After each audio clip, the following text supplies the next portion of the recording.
Tu viens de nager 25 mètres, tu touches le mur, tu vas à bout de souffle et tu te dis pourquoi ça progresse pas alors que tu as suivi un plan, que tu t'es entraîné et pourtant tu stagnes. Ce moment, tous les nageurs adultes le traversent. Et ce n'est pas un problème de natation, c'est un problème d'apprentissage. Bonjour, je suis Théo et bienvenue sur Swim Smart, le podcast qui utilise la natation pour mieux comprendre comment on apprend, comment on progresse et comment on donne envie de revenir nager le lendemain. Aujourd'hui, je reçois Agathe, formatrice, entrepreneuse pédagogique et animatrice du podcast Le Fil d'Agathe. Un podcast sur la pédagogie et la formation que j'écoute régulièrement et que je t'encourage vraiment à découvrir. Ensemble, on va tracer le chemin complet d'un adulte qui se lance dans un apprentissage, nous, la natation, mais tu vas voir que tu peux faire le parallèle avec tout autre apprentissage. Et donc, on va parler du syndrome de l'imposteur, des paliers difficiles, du rôle de l'accompagnant, l'erreur comme outil et le plaisir de progresser sans s'épuiser. Et si ça t'intéresse et que tu veux aller plus loin, retrouve les notes de l'épisode sur mon site internet swimsmart.fr/202. Il y a même un guide des 5 questions à te poser pour surmonter chaque palier d'apprentissage. Je te laisse avec notre échange passionnant avec Agathe. Je le répète parce que c'est le jeu et que je suis obligé et que toi qui écoutes, tu ne le fais pas assez. Il faut que tu t'abonnes à ce podcast et puis après aussi au podcast d'Agathe qui est passionnant. Mais abonne-toi au podcast s'il te plaît, ça permet de faire grandir Swim Smart, ça permet de me donner ton soutien, de me donner ta force, de me booster, de renforcer ma confiance, mais ça permet aussi et surtout à d'autres nageurs qui en auraient besoin de me découvrir, de découvrir Swim Smart et donc de découvrir tous les outils que je te donne. Merci à toi de prendre 5 secondes, c'est gratuit, c'est facile, tu as juste à cliquer sur s'abonner. Encore une fois, je te souhaite une bonne écoute, une belle journée, à très vite.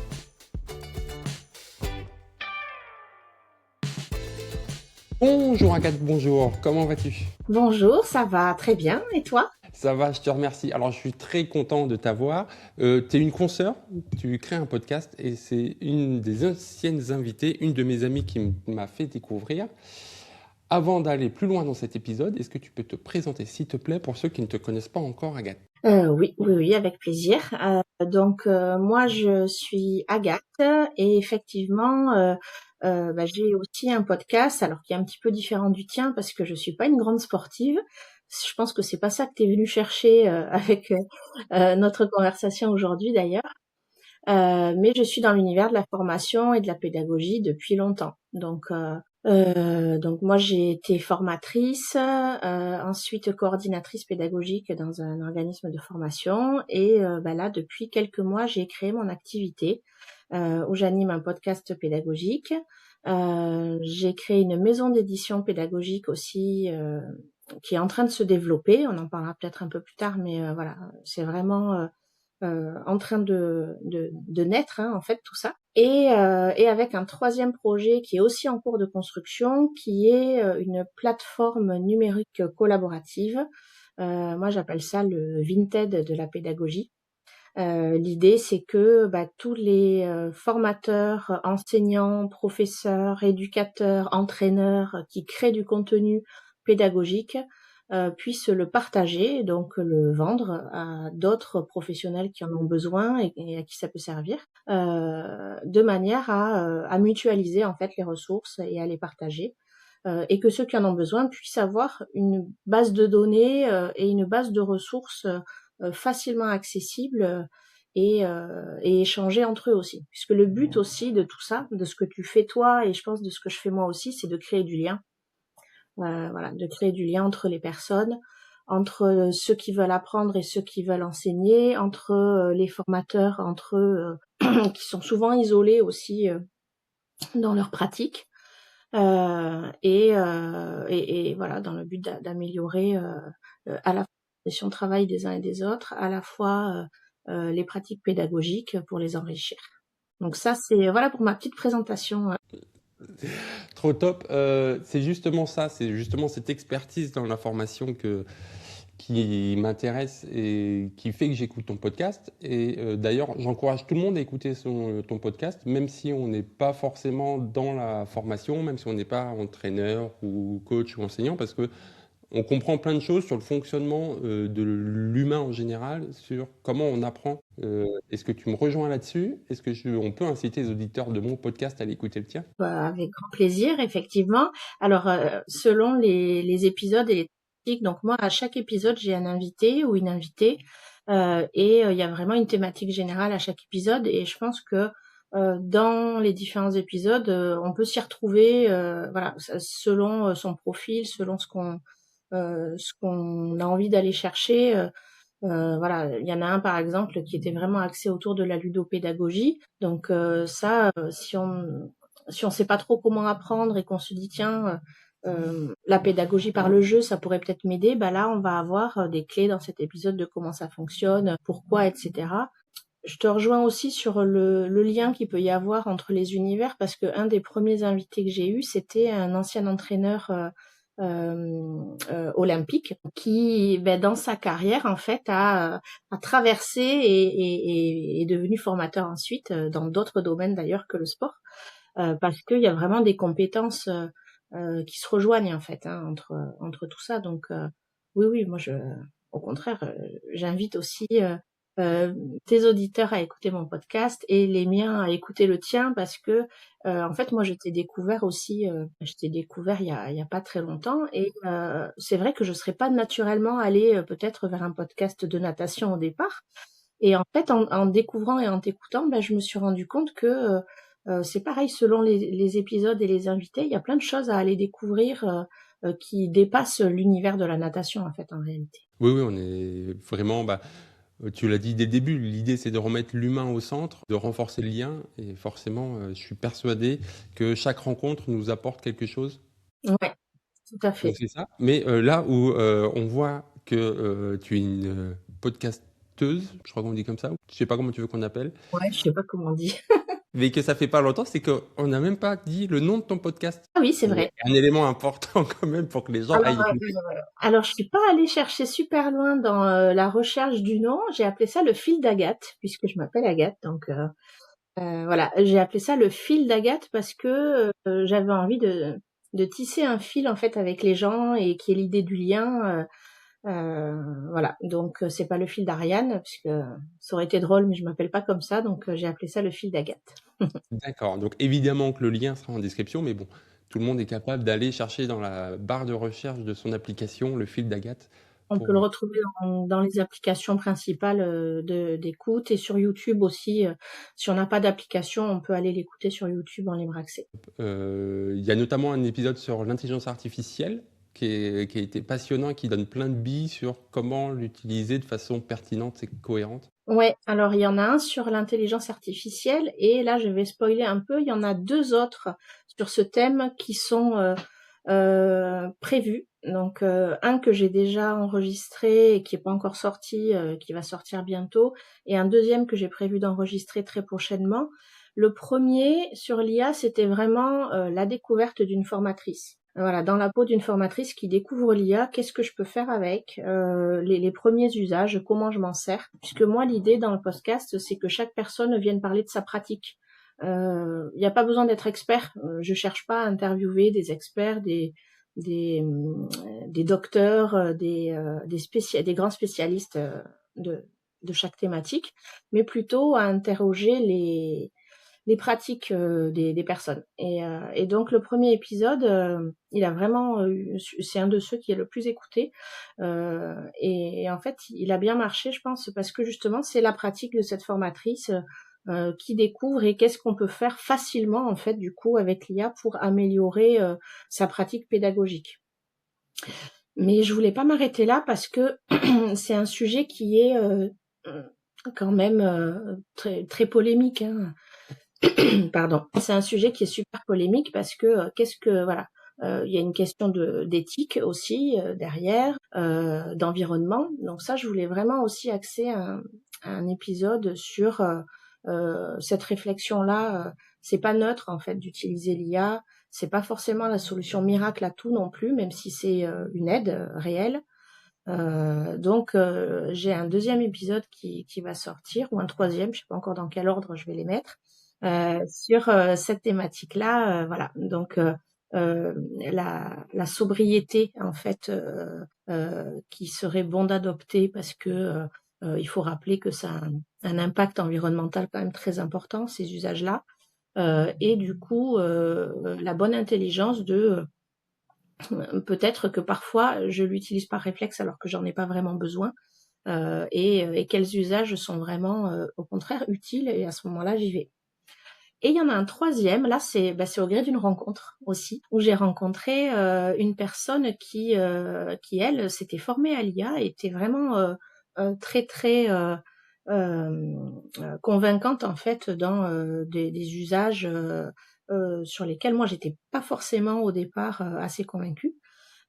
Et en fait, au gré de cette rencontre et de la discussion, je me suis aperçue qu'elle avait plein de choses à apporter, et donc je vais bientôt l'interviewer.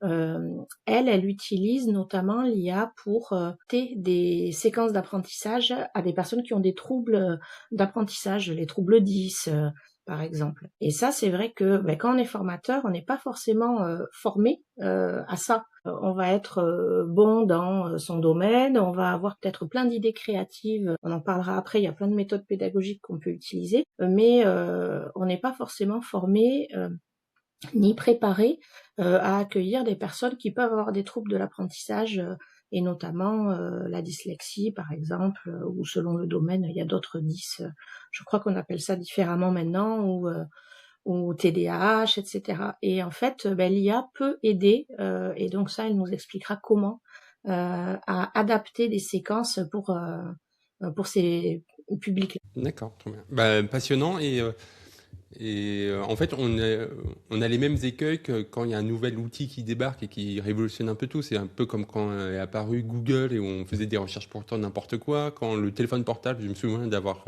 mon père qui m'a appelé en mode hey, je t'appelle d'où? Je t'appelle de la voiture, juste pour faire ça. C'est le C'est temps sûr. d'apprentissage d'un outil et qu'on se l'accapare. Ouais, il y a une courbe d'apprentissage élevée, et en plus, il y a une vraie réticence.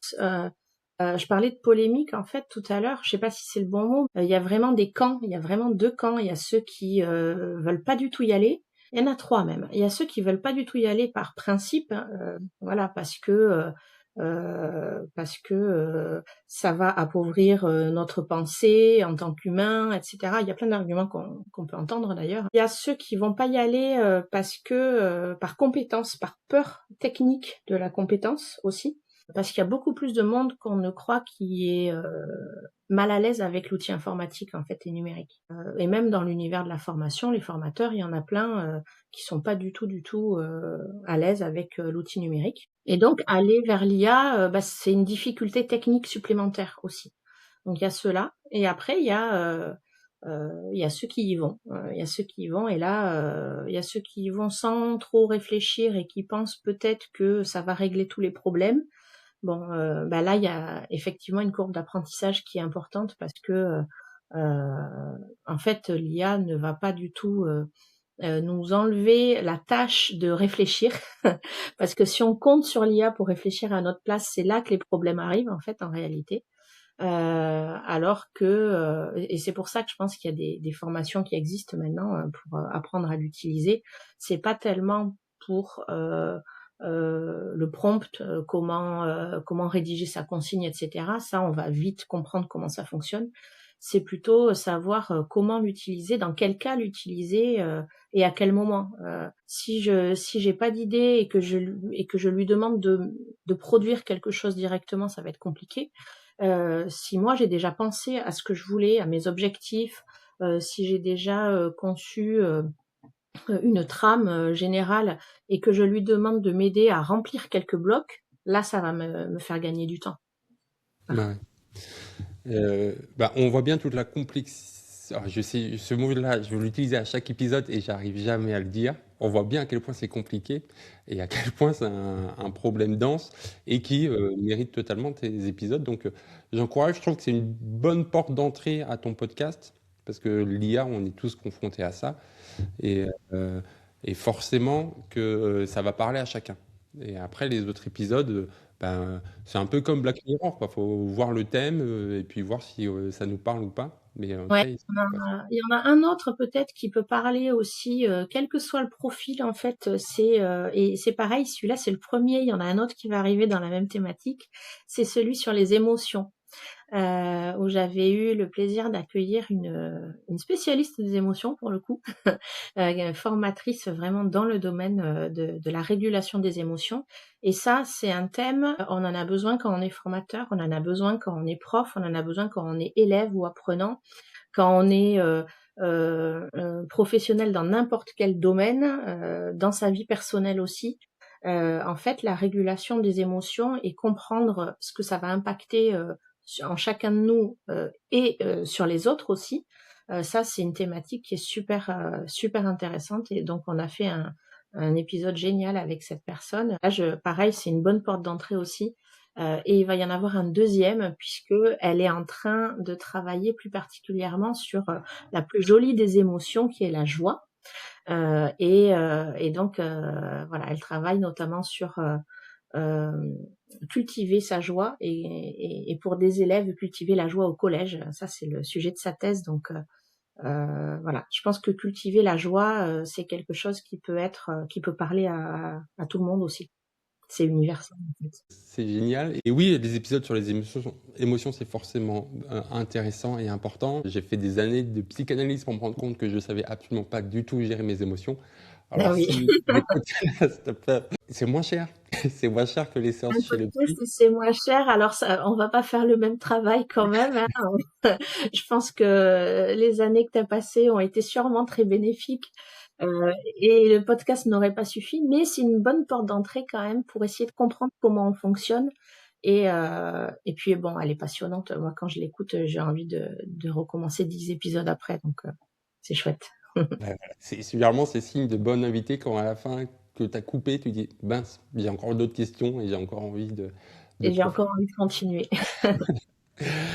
J'espère qu'on ressentira ça et j'en suis persuadé à la fin de cet épisode. Et tu parlais de porte d'entrée, on va voir une autre porte d'entrée, ta porte d'entrée personnelle avec la natation, parce que même si on ne va pas parler explicitement de natation aujourd'hui, on est quand même un podcast natation. Donc toi, quelle est ton histoire avec la natation, avec l'eau? Alors, je vais plutôt parler de mon histoire avec l'eau qu'avec la natation parce que je suis pas une nageuse. Mais moi, mon signe astrologique, c'est Cancer. Je suis un crabe dans l'eau. J'adore être dans l'eau. Et depuis toute petite, en fait, j'aurais peut-être pu faire de la natation si ça avait été, ça aurait pu être, je pense, une discipline qui aurait pu m'intéresser si j'étais allée vers ça. Parce que vraiment, je trouve que quand on est dans l'eau, on a une sensation de liberté qu'on retrouve pas forcément dans. En fait, c'est un élément. On est plongé dans un élément comme si on volait un petit peu. Voilà, c'est une sensation, je pense que qu'on retrouve nulle part ailleurs. Et alors moi, j'ai passé tous mes étés quand j'étais petite au bord de la Méditerranée parce que mes grands-parents avaient une maison là-bas. Et donc pendant 2 mois, tous les étés, je pense que 8 heures par jour, j'étais dans l'eau. Et donc à la fois c'est une sensation de liberté immense et à la fois c'est ma Madeleine de Proust aussi parce que du coup maintenant encore dès que je peux aller dans l'eau j'y vais. Si on va à la plage, moi je vais pas faire bronzette sur la serviette, je vais être dans l'eau du début à la fin. Donc mon expérience avec l'eau c'est ça. Par contre je flotte et je barbote et je suis pas une nageuse.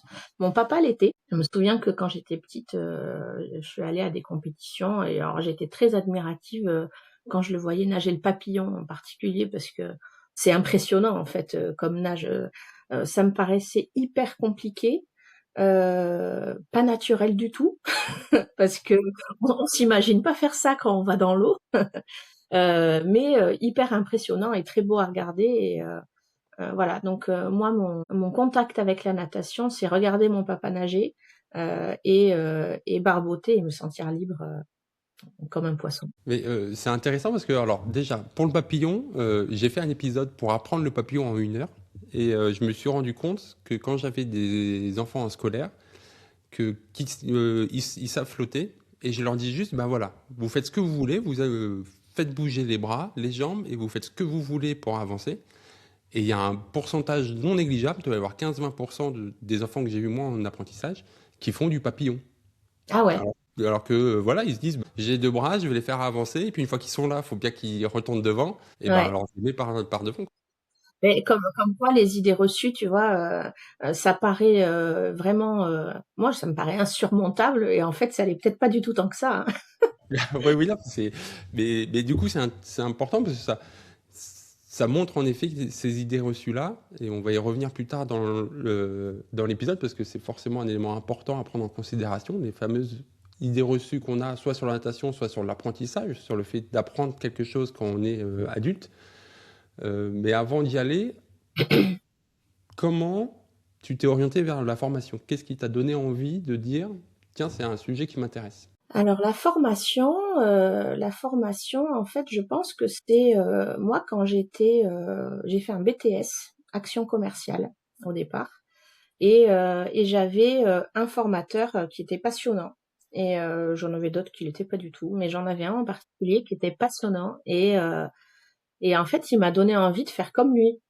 Je me suis dit: «En fait, c'est vraiment trop cool ce qu'il fait, c'est génial et j'ai envie de faire pareil» et donc je suis sortie de mon BTS action commerciale et j'ai dit: «Je veux pas être commerciale, je veux être formatrice» et on m'a dit: «Mais non, non, non, tu as 20 et quelques années, tu vas pas être formatrice maintenant, c'est pas possible». Bon, donc bon, j'ai rangé l'idée dans un coin de ma tête, mais pas très, très longtemps, après un déménagement, je cherchais un emploi et je me suis dit: «Bah, je vais quand même explorer toutes les pistes» et un jour, je suis tombée sur une offre d'emploi pour être formatrice. Hem, c'était assez ouvert au niveau des compétences, bon, je me suis dit: «Je m'y retrouvais quand même», tu vois? Même si j'avais pas du tout de formation pour être formatrice, hein. Formatrice en bureautique. Je me suis dit: «Bah, je sais utiliser Word, Excel, je vais me dépatouiller, je postule». J'ai postulé, alors je suis quand même assez douée, pour faire des lettres de motivation, bien. Donc j'ai bien réussi, je pense, à convaincre de mon envie et de ma motivation et de ma passion pour ça et en fait, j'ai été reçue en entretien et à l'entretien, ça s'est super bien passé et j'étais embauchée un vendredi soir et pour commencer le lundi matin. Je pense que ce qui m'a aidée, c'est qu'ils étaient vraiment en galère aussi, qu'ils avaient personne. Mais moi, c'était l'opportunité de commencer et j'ai commencé comme ça, pas du tout sur de la bureautique. On m'a envoyé avec un groupe de jeunes, en orientation. Moi, j'avais 25 ans, je crois. Donc j'étais déjà pas très âgée, et je me suis retrouvée avec un groupe de jeunes entre 16 et 25, qui étaient en travail du projet professionnel. Donc il fallait que je les accompagne à réfléchir à un projet. En fait, on était très, très loin de ce que j'avais imaginé moi pour le poste de formatrice. Mais je me suis dépatouillée. Ça a été pas facile, mais ça a été hyper formateur et c'est comme ça que je suis rentrée dans l'univers de la formation. Et petit à petit, bah, en fait, j'ai appris sur le tas, moi. Je me suis auto-formée, je me suis documentée. J'ai fait beaucoup de MOOC et de formations en ligne aussi, pour, en savoir plus sur, tel ou tel sujet, telle ou telle méthode et cetera. J'ai pas fait une formation académique dans la formation et j'ai expérimenté plein de choses. Voilà et petit à petit, bah, mes domaines se sont diversifiés aussi, donc moi j'ai fait de l'insertion, j'ai fait un peu de bureautique mais pas tant que ça finalement. J'ai fait beaucoup de formations dans le commerce puisque c'était ma formation initiale et mes premières expériences professionnelles donc je suis allée vers ça aussi. Et puis vers l'accompagnement des personnes en fait, dans les apprentissages, dans toutes les formations. Voilà, jusqu'au moment où après j'ai, évolué encore dans mon poste et où je suis allée vers de la création pédagogique.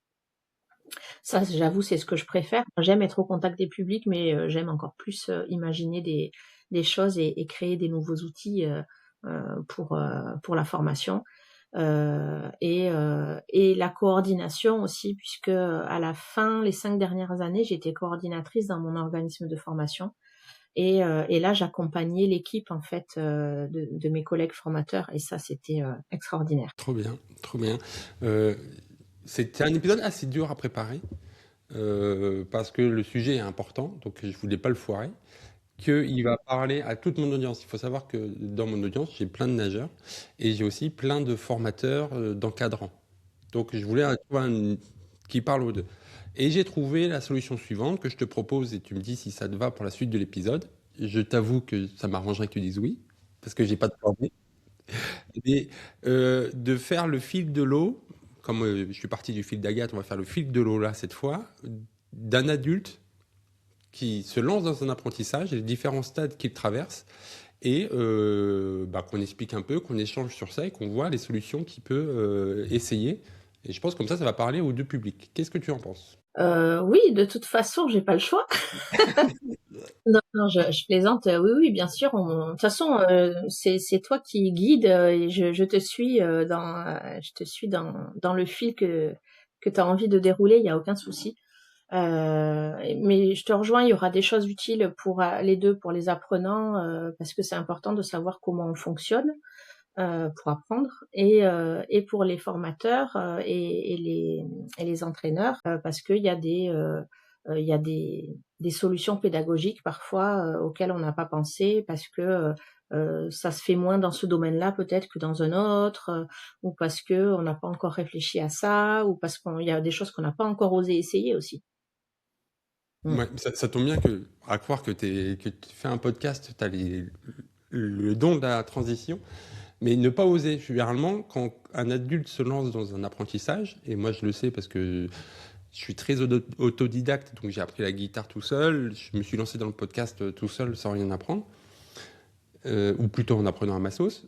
Le premier sentiment qu'on a généralement, c'est ce fameux sentiment d'imposteur, ce syndrome de l'imposteur dont on parle beaucoup, et qui fait qu'on n'ose pas. Qu'est-ce que tu peux nous dire dessus au fil de ton expérience à toi, de ce que tu as fait? Alors, le syndrome de l'imposteur, il est universel et il est commun à la fois aux apprenants et à la fois aux formateurs. Donc là aussi, on va faire un lien, ça parle vraiment aux deux. L'apprenant, parfois on peut avoir envie, très très envie d'apprendre une nouvelle chose, et à la fois être terrifié et pas se sentir capable. Donc tu disais, tu as appris la guitare tout seul. Moi, j'ai essayé d'apprendre la guitare toute seule aussi. J'ai essayé d'apprendre plein d'instruments toute seule en fait, parce que j'ai super envie de faire de la musique. Et en fait, il y a toujours un moment donné où je m'arrête en fait, parce que ça commence à devenir un peu difficile. Il y a toujours une étape, et je pense que dans la natation, ça doit être pareil.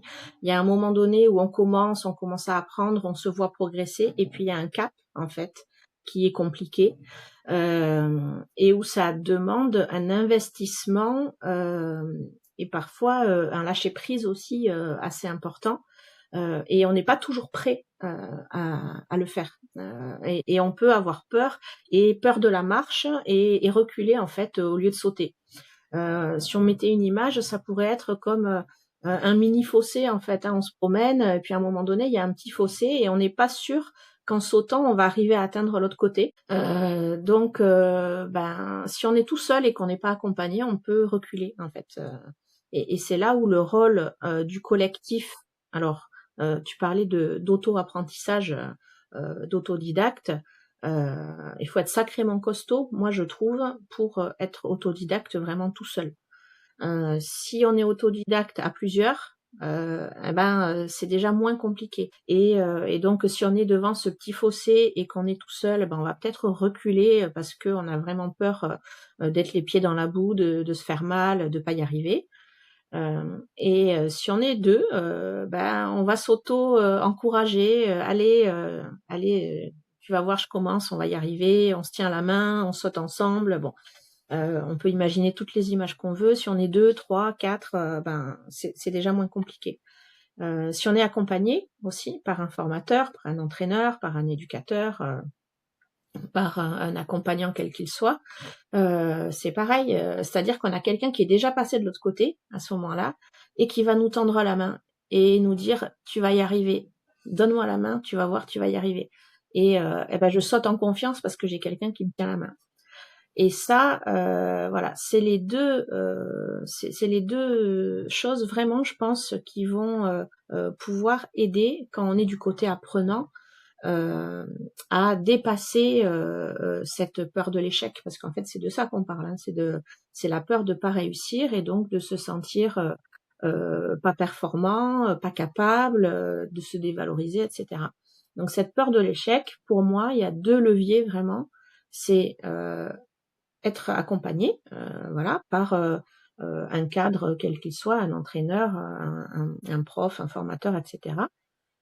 Ou et ou d'ailleurs, il peut y avoir les 2, et être accompagné, ne pas être seul dans sa pratique, et avoir, des collègues, des amis, des personnes, qui ont, des objectifs pas forcément exactement identiques aux siens, mais en tout cas qui vont faire un bout de chemin, avec nous. D'accord. Et dans les accompagnants, bien sûr, on peut citer des podcasteurs Oui, qui sont une nouvelle forme ces dernières années et qui aident aussi à ça. ouais, ouais, ouais, je disais les formateurs, en fait, il y a plein de sortes. Toi, tu es formateur aussi, en fait, en réalité. C'est vrai que maintenant, il y a plein de manières différentes d'être accompagné.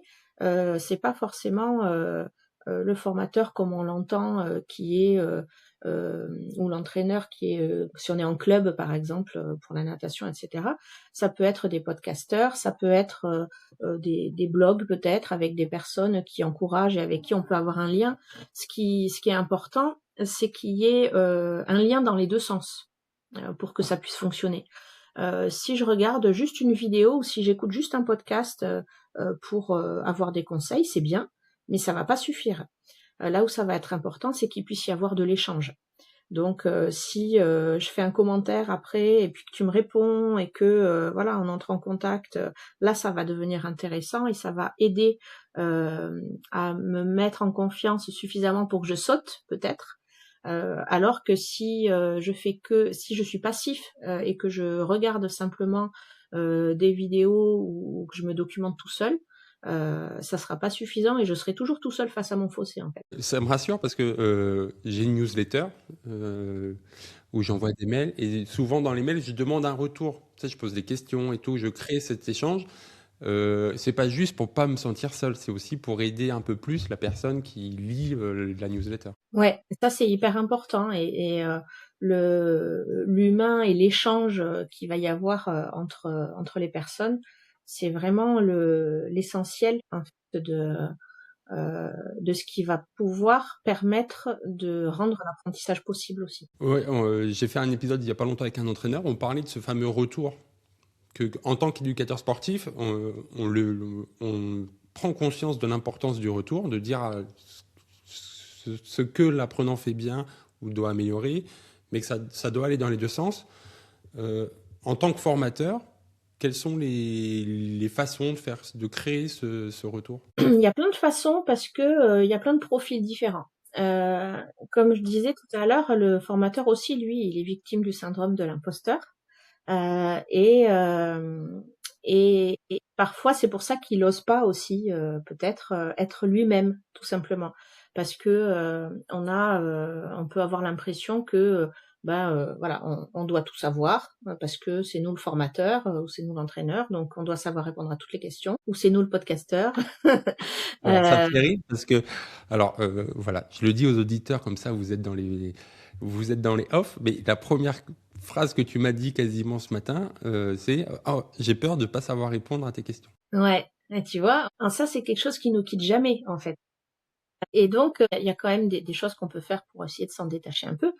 Je pense que quand on est accompagnant, quelle que soit la modalité d'accompagnement, on fait ça voilà parce que pour l'autre en fait, et donc il y a un enjeu, et il y a des valeurs derrière, etc. Et on a envie de tellement bien faire qu'on se met une pression en fait tout seul.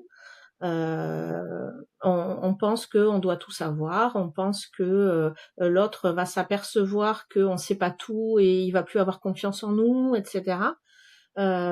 Et du coup, on peut être un peu rigide en fait si on reste là-dedans.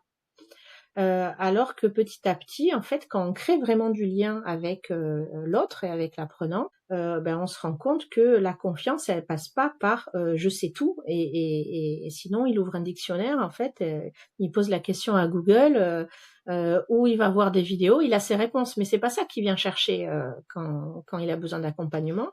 C'est du lien, c'est de la confiance, de l'encouragement qui est nécessaire à certains moments du feedback qui va être important, et c'est de ça que tu voulais parler, je pense, c'est-à-dire le retour qu'on va faire suite à un exercice, suite à une difficulté qu'on a pu rencontrer, suite à une réussite aussi, parce que l'accompagnant, il n'est pas là pour dire ce qu'il faut pas faire et non, c'est pas comme ça, c'est comme ça. Il est là aussi pour faire valoriser les réussites et les progrès. Donc ça, je pense que la confiance, elle va naître de ça, de la sincérité qu'il va y avoir dans la relation, du fait de savoir rester soi-même aussi dans cet accompagnement-là, avec sa personnalité. Si vous êtes quelqu'un de rigolo qui manie l'humour dans la vie sans arrêt, ben faut pas s'empêcher de faire un peu d'humour de temps en temps non plus, ça c'est important. Faut rester soi-même.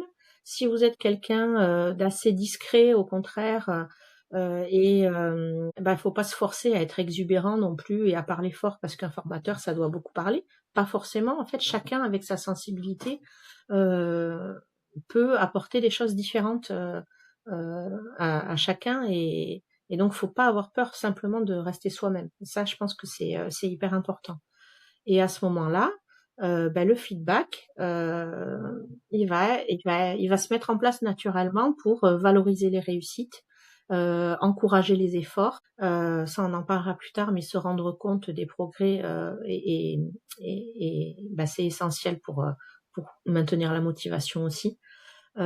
Et pour donner les pistes d'amélioration face à des difficultés. Oui, j'utilise retour. J'avoue que j'ai du mal avec le fait d'utiliser des mots anglais dans ce genre de choses. Et je trouve que la formation et la vie en général, il y a de plus en plus de mots anglais Oui, utilisés tout le temps. oui, oui, bah oui, ça, des mots anglais, on va en retrouver plein. Alors, il y en a des fois, on a du mal à trouver l'équivalent en français. Feedback, tu vois, c'est vrai que je l'utilise quand même parce que il représente vraiment, on l'utilise vraiment pour on n'a pas un mot en français qui va être équivalent. Si on dit retour, ok, mais retour de quoi? Ça suffit pas. Alors que c'est vrai que le feedback, on sait de quoi on parle. Mais je te rejoins, on anglicise beaucoup de choses maintenant. Et c'est important parce que moi, je suis persuadé que le rôle de l'éducateur, de l'accompagnant, du formateur, c'est de créer un terrain fertile pour que l'apprenant puisse s'exprimer. Mais que ça doit partir de lui. Par exemple, moi, j'essaye en tout cas de mettre un terrain fertile pour l'échange, pour la progression, mais ça doit tout le temps partir de l'apprenant, de l'auditeur qui va faire le commentaire, par exemple, pour que moi je puisse répondre. Oui. Euh, Comment tu fais? Parce que on est dans une société qui est de plus en plus consommatrice, qui est en mode je consomme et je m'arrête là. Comment tu fais pour essayer de créer cette petite démarche qui doit partir de l'auditeur? Alors là, c'est vraiment une conviction personnelle. Je détiens pas forcément la vérité à ce sujet-là. Moi, je suis persuadée que pour déclencher quelque chose qui vienne de l'autre, il faut d'abord donner. En fait, si tu donnes, tu auras du retour. Si tu donnes pas et que tu te fermes, il y aura pas forcément quelque chose qui viendra à toi. Peut-être que oui, mais c'est pas sûr. Et quand on est formateur ou bah là dans ton cas un podcasteur, mais en fait quand on souhaite avoir de l'interaction avec les gens, il faut d'abord aller vers eux et d'abord donner des choses. Si on est formateur, il faut d'abord s'ouvrir. Je parlais d'être soi-même, mais c'est exactement ça. Il faut d'abord aller vers l'autre. En fait, c'est à nous de faire le premier pas. Faut pas attendre que les autres le fassent parce que ça fonctionnera pas. Et si on fait ce pas sans attendre un retour forcément d'ailleurs, hein, juste naturellement et avec sincérité, là on ouvre les portes et le terrain il devient fertile et là il y a des choses qui peuvent pousser. Mais c'est important d'ouvrir ces portes-là, de labourer son champ si on va sur ta métaphore, tu vois. Et ça, voilà, ça c'est ma conviction à moi que il faut pas attendre que ça vienne de l'autre. Il faut lui donner l'opportunité en ouvrant la porte et en disant regarde moi je peux le faire. Ouais, c'est ce que j'essaye de faire. C'est pour ça que par exemple j'ai la newsletter qui est gratuite, j'ai tous les épisodes, j'ai tout ça. Ouais. J'avoue que des fois c'est dur quand tu envoies un mail et que tu vois que tout le monde le lit, parce que tu arrives à savoir qui lit et qui lit pas, et de pas avoir de retour, c'est pas tout le temps facile. Non, Quel conseil tu donnes aux futurs encadrants ou encadrants actuels pour s'armer par rapport à ça? de pas avoir d'attente. En fait, le meilleur moyen, je pense, de pas être déçu, c'est de pas avoir d'attente forte à ce sujet-là, de pas projeter. Si tu envoies une newsletter à 100 personnes et que tu attends qu'il y en ait 50 qui te répondent, tu vas être déçu. Et c'est pas parce que les gens n'ont pas d'intérêt, c'est parce que ils sont dans leur vie quotidienne, ils ont pas le temps. C'est parce qu'ils peut-être ils pensent pas que tu attends une réponse aussi. Même si tu poses une question ouverte à la fin, il y a un certain nombre de personnes qui vont pas avoir l'idée du tout de te répondre parce qu'une newsletter c'est quelque chose qui vient à soi, mais on pense pas forcément à y répondre. Et quand on est formateur ou entraîneur, c'est pareil. Il peut y avoir des apprenants qui naturellement n'ont pas l'idée de ce retour parce que il y a une idée reçue en fait pour tout le monde hein, qui dit que ben, quand on apprend quelque chose, on reçoit. Alors que si on veut vraiment apprendre en général, pardon, il faut recevoir, mais il faut donner aussi. Voilà, il faut qu'il y ait cet échange à double sens qui se mette en place. Et ça, le formateur, lui, ben, c'est ça qu'il va essayer de mettre en place. Mais s'il attend que ça vienne seul, ben, il va être déçu. Donc le meilleur moyen de pas être déçu et de s'armer, si tu veux, c'est simplement de pas avoir d'attente déraisonnable, j'ai envie de dire que c'est déraisonnable parce que on sait que ça vient pas systématiquement, mais de pas avoir d'attente trop forte et de pas projeter sur ce qui devrait se passer. Si on n'attend pas, ça va venir beaucoup plus facilement parce que on ouvre les portes, on plante des choses. Si ça fonctionne pas, on réajuste, on essaye autre chose. Je reprends ton exemple de newsletter. T'as pas assez de retours. Fais une newsletter où tu dis j'ai envie de parler avec vous. Voilà. Souvent, on projette des choses et on a des attentes et on pense que l'autre sait ce qu'on attend, alors que pas du tout. Ça aussi, je pense que c'est un axe très très important. Non seulement réduire peut-être son niveau d'attente, mais surtout expliquer ce qu'on souhaite obtenir. Et si le formateur il dit bon, écoutez, là, on va faire ça. J'ai besoin que vous me disiez ceci. J'ai besoin d'avoir ce retour-là. J'ai besoin qu'on fonctionne de cette manière-là. J'explique une chose, mais vous aussi vous allez m'expliquer des choses, etc. Si ce fonctionnement-là il est posé, là ça va beaucoup mieux fonctionner. D'accord, très bien. Je vais essayer parce que j'essaye de mettre en place plein de choses. J'ai la newsletter, j'ai aussi créé une communauté qui grandit au fil du temps et dans le but de trouver cet échange-là, parce que j'en ai besoin, mais c'est vrai que j'ai jamais dit, s'il vous plaît, parlez-moi, j'ai besoin de vos échanges. Donc, En fait, on projette des fois de se dire mais si ils le savent, mais non, en fait ils le savent pas. Ils le savent pas forcément. Alors, j'imagine que si tu as 10 000 personnes qui te posent des questions tous les jours, tu vas être emmerdé aussi. Il faut que ça reste raisonnable, mais bon, ils le feront pas tous. Mais oui, moi, je suis persuadée, si tu as envie que les gens ils s'adressent à toi, il faut leur dire j'ai besoin de ça et j'ai envie de parler avec vous. Et le formateur, s'il sent que le lien il a du mal à se créer et que la personne elle est sur sa réserve et qu'elle est dans une posture d'attente, ça arrive aussi. Il faut expliquer. Ça peut pas fonctionner comme ça. Il faut qu'on échange. J'ai besoin de ça. Le formateur il a des besoins aussi, donc il faut pas avoir peur de les exprimer. ma newsletter est quotidienne depuis une dizaine de jours. Je suis passé en quotidien. Et ben voilà, je sais de quoi va parler celle du soir. Parce que je l'écris toujours 15 minutes avant de l'envoyer. Et voilà, je ne savais pas encore de quoi parler ce soir, mais là, je sais. Tu me diras si ça fonctionne. Après, c'est pas une recette magique, hein. Voilà. Voilà. Je suis curieuse de savoir si tu as plus de retours avec ça. Ça marche. Imaginons que l'adulte qui se lance, il arrive à combattre un peu ce syndrome de l'imposteur, même si on a compris qu'il allait revenir quand on arrive à un palier. Généralement, le premier réflexe, c'est de prendre quelque chose qu'on trouve sur Internet et de le copier et de le faire. Par exemple, je prends pour la natation, c'est ceux qui vont aller sur Internet, trouver un plan d'entraînement, par exemple, que propose Decathlon, que moi aussi je propose, et le copier tel quel. Qu'est-ce qu'il y a de bien, qu'est-ce qu'il y a de pas bien, comment essayer de fonctionner avec ça? Alors, je pense que ce qui est bien, ce qu'on peut dire dès le départ, et je pense que c'est la seule chose que je vais dire qui est bien, je pense que ce qui est bien, c'est d'avoir un cadre, de se fixer un cadre. Et le cadre, ça peut passer par un plan d'entraînement, voilà, très cadré, très précis, avec des séances, etc. Ça, c'est bien parce que on a besoin d'être organisé. Et dans un plan d'entraînement, il y a, comme dans un plan de formation, il y a des séquences, une progression, etc. Donc ça, c'est bien. Par contre, moi, je suis persuadée que les plans standards, ça n'existe pas trop et qu'il faut que ça puisse s'adapter à chaque personne. Quand on va prendre sur Internet un plan de formation ou un plan d'entraînement standard, peut-être que nous, on part pas du même point de départ que ce qu'a imaginé la personne quand elle a conçu ce plan standard.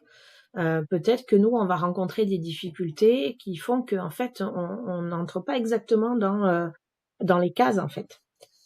Donc, c'est en ça que ça peut être compliqué parce qu'on peut se heurter à des difficultés, surtout si on est seul à vouloir suivre ce plan en autonomie et se dire, mais en fait, ça fonctionne pas. J'arrive pas, il est nul ce plan, ou alors c'est moi qui suis nul, j'arrive pas à suivre le truc. Mais peut-être qu'il était simplement pas adapté à notre profil à nous.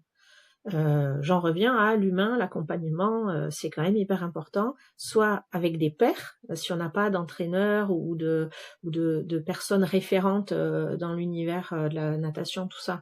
Ça peut être d'autres copains de natation qui ont envie de progresser aussi, et ça c'est voilà, j'en reviens à ça, c'est hyper important. Ou encore mieux, d'avoir un accompagnement par un encadrant qui connaît la discipline et qui va savoir adapter, proposer peut-être un plan au départ, déjà adapté à soi, et puis surtout l'ajuster au fur et à mesure parce que ça peut pas rester figé. Peut-être qu'en fait je vais avoir des facilités sur certaines choses et que on va aller plus loin, on va aller sur autre chose. Peut-être qu'au contraire je vais avoir des difficultés sur un autre point et que on va travailler les choses différemment en fait parce que ça fonctionne pas de cette manière-là, etc. Et cette adaptation-là, elle est hyper importante dans le cadre d'un plan. Ça, c'est une première chose.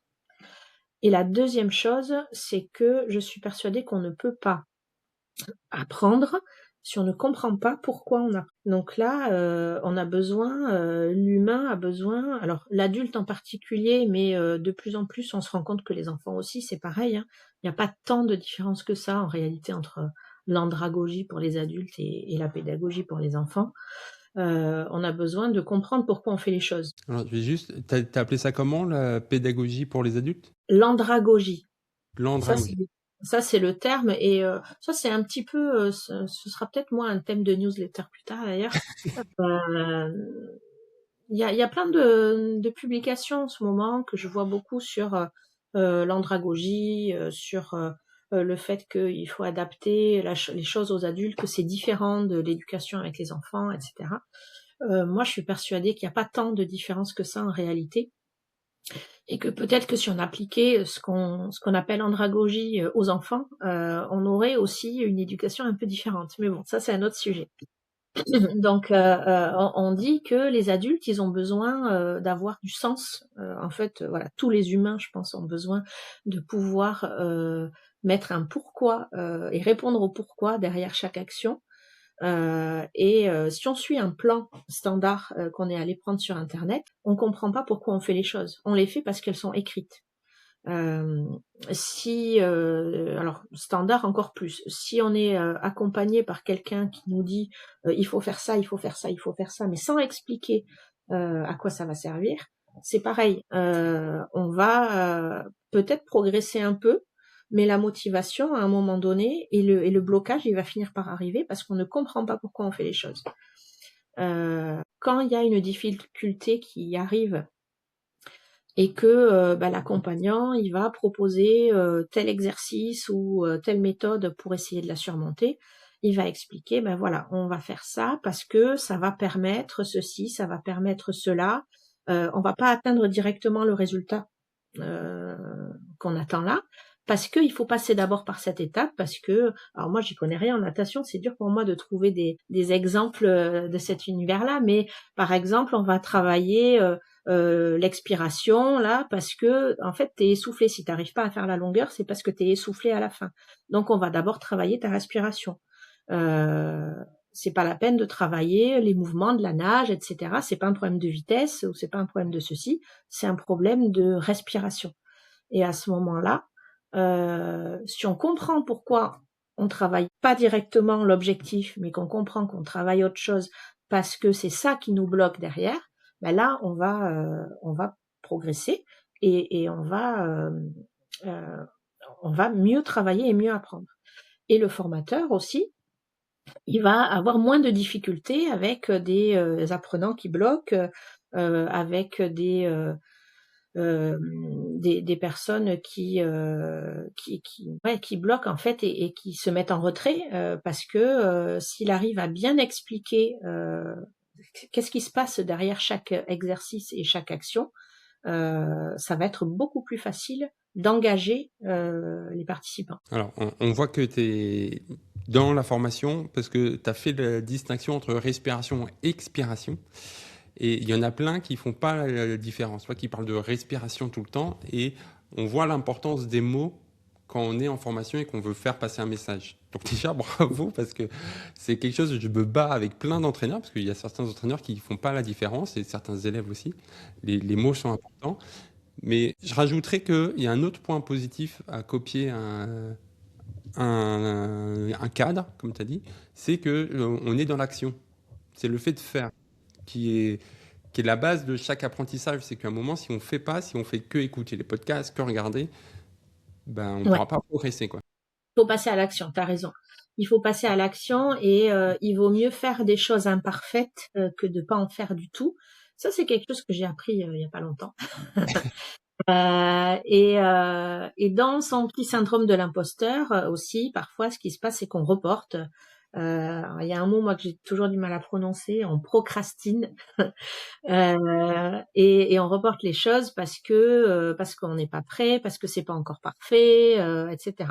Et c'est vrai que il vaut mieux faire des choses de manière imparfaite et aller chercher un plan standard et aller se jeter à l'eau pour le faire que d'attendre d'avoir le plan parfait. Ça, c'est sûr.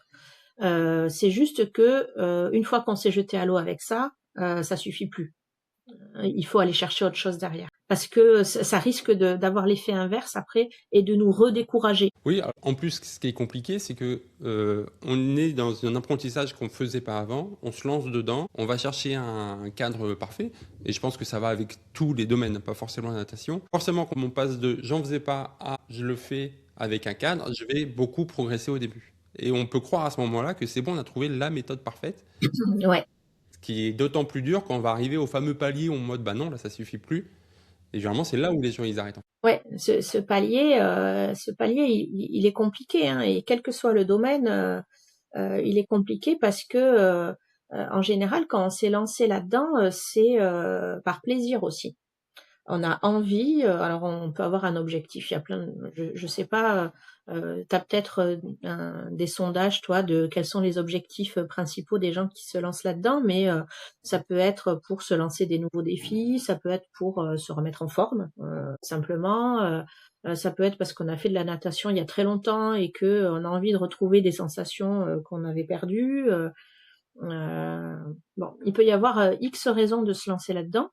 Mais finalement, au bout du compte, quand on va arriver au palier de difficulté qui arrivera forcément, si on oublie pourquoi on s'était lancé là-dedans au départ, si on s'est pas remis ça quelque part, on comprend plus. Et là, on perd le sens de pourquoi il faut faire cet effort. Parce qu'à un moment donné, on fait ça pour le plaisir au départ, pour le plaisir de la sensation, pour le plaisir du machin ou du truc. Mais n'empêche que il y aura quand même un effort à fournir à un moment donné.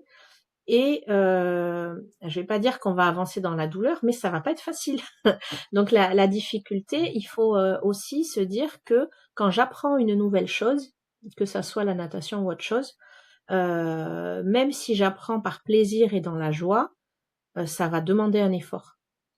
Ça va demander un effort à un moment donné, que ça soit apprendre des choses, retenir des dates quand on est à l'école, que ça soit physiquement passer un stade où c'est un peu douloureux ou fatigant ou ceci ou cela, ou que ça va me demander de refaire 40 fois le même mouvement pour arriver à le faire correctement à un moment donné. Cet effort-là, si on le fait pas, on passera pas ce plat. Voilà. C'est pour ça que j'en reviens à donner du sens et à se rappeler de son objectif aussi à un moment donné, parce que on n'atteindra jamais aucun objectif si on n'accepte pas le fait de devoir faire un effort et que même dans le plaisir et dans la joie d'apprendre, il y a un effort à fournir. Oui, de pas hésiter à se rappeler de l'objectif ou à le redéfinir parce que des fois, un objectif en début d'apprentissage, moi je vois la guitare. Au début, j'ai commencé la guitare parce que mon meilleur ami de l'époque avait commencé la guitare et avait trouvé une petite amie. Et moi, j'avais toujours pas eu de petite copine. Alors je me suis dit, je vais faire la guitare pour Bon, avoir une petite pareil. copine.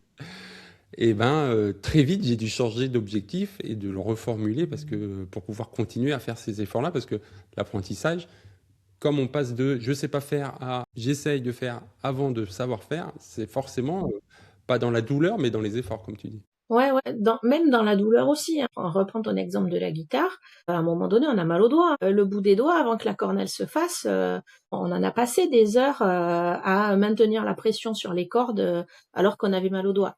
Et ça, si on n'accepte pas d'avoir mal aux doigts, on n'apprendra pas à jouer. Voilà, je connais moins, je sais pas quelle difficulté particulière ou quelle douleur il peut y avoir dans la natation, mais j'imagine des courbatures, de la fatigue, le corps il travaille, donc forcément ça passe par peut-être à un moment donné une certaine douleur, mais voilà, elle est nécessaire pour progresser selon son objectif. Mais je te rejoins tout à fait, les objectifs ils peuvent changer. Ils vont changer peut-être à la baisse ou peut-être au contraire à la hausse, ou peut-être ils vont juste changer de prisme. Toi, c'était pour une petite copine, bah, peut-être que tu t'es dit en fait après je vais monter un groupe, et peut-être que après en fait j'ai juste envie de savoir jouer tel morceau parce que je l'adore. Bon, on peut changer de prisme. Mais on peut changer de niveau d'objectif aussi. S'il faut, on se débrouille bien, on nage bien, et on se dit ben en fait peut-être que je pourrais faire une compétition. J'y avais pas pensé au départ, mais ça devient un nouvel objectif qu'on va se fixer parce que on a vu des progrès, etc.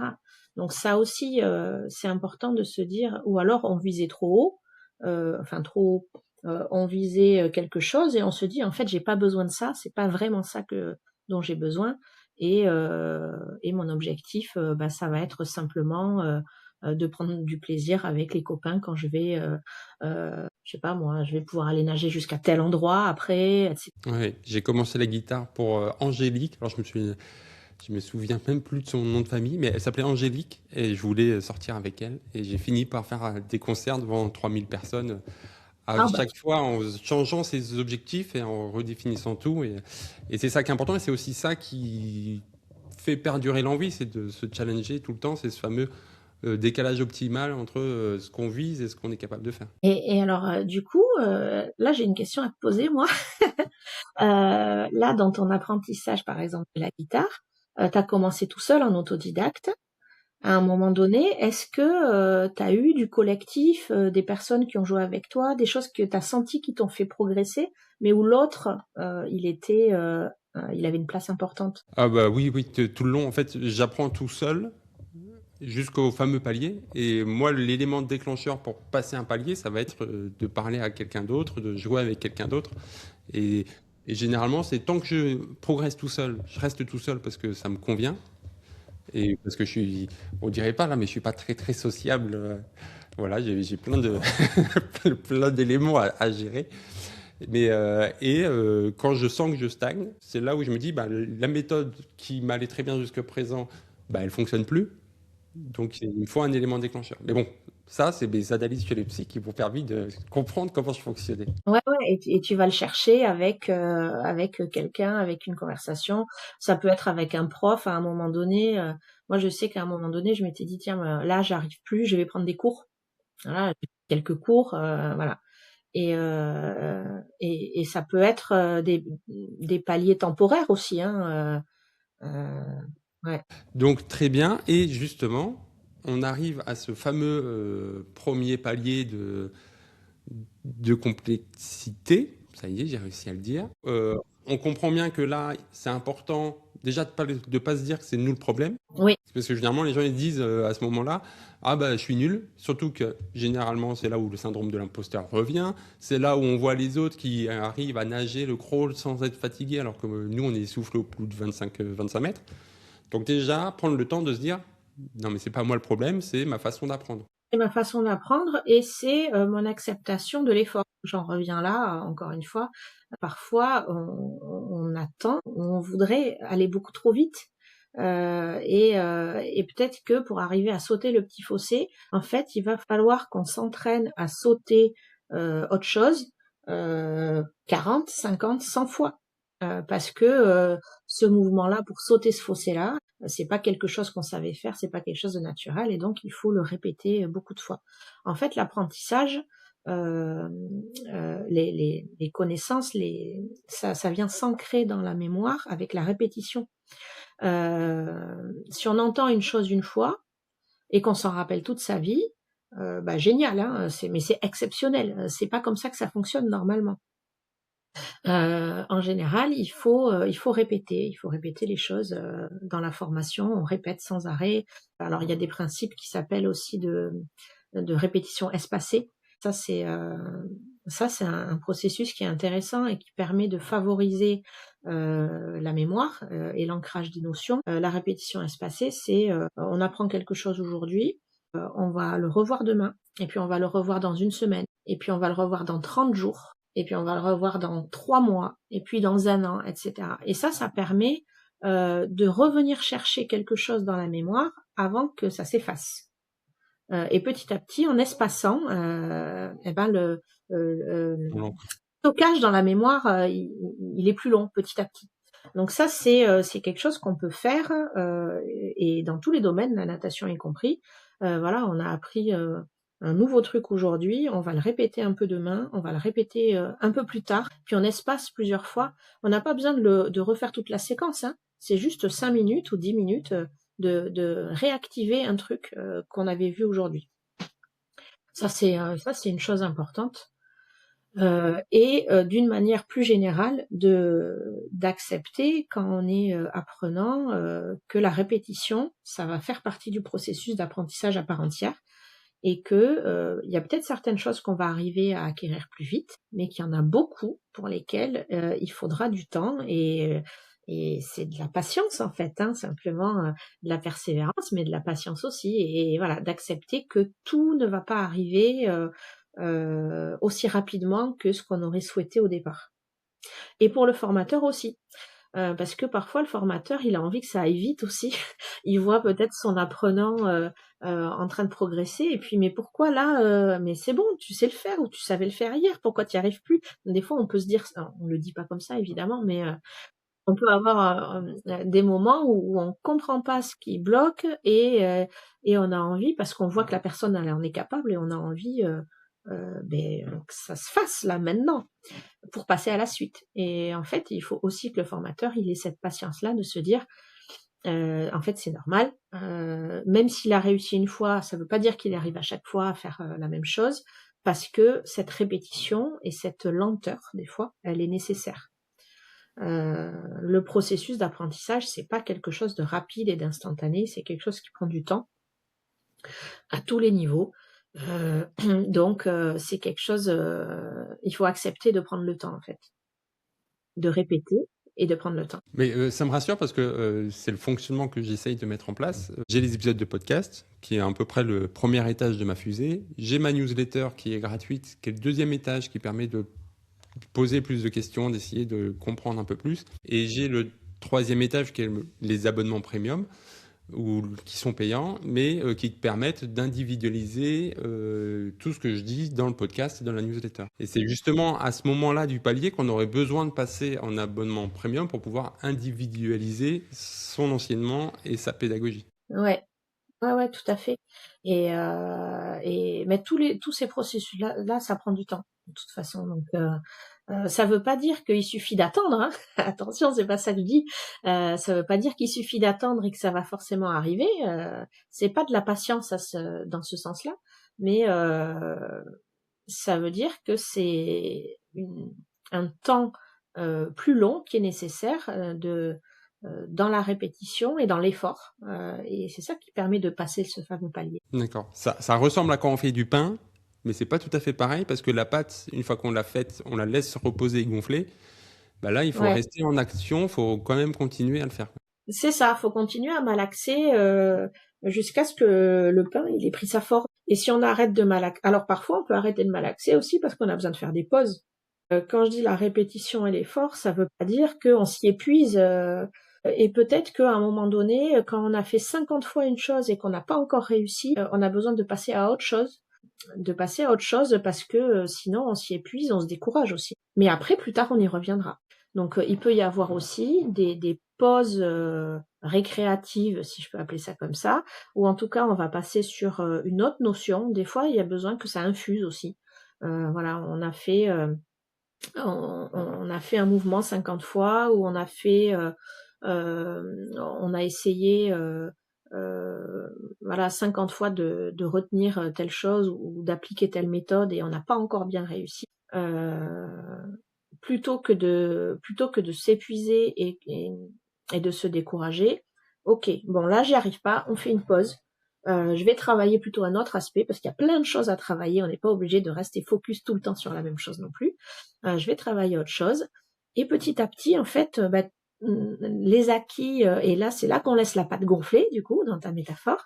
il y a des choses qui vont se mettre en place et quand on va y revenir, eh ben ça va être un petit peu moins compliqué et on arrivera à atteindre l'objectif qu'on s'était fixé.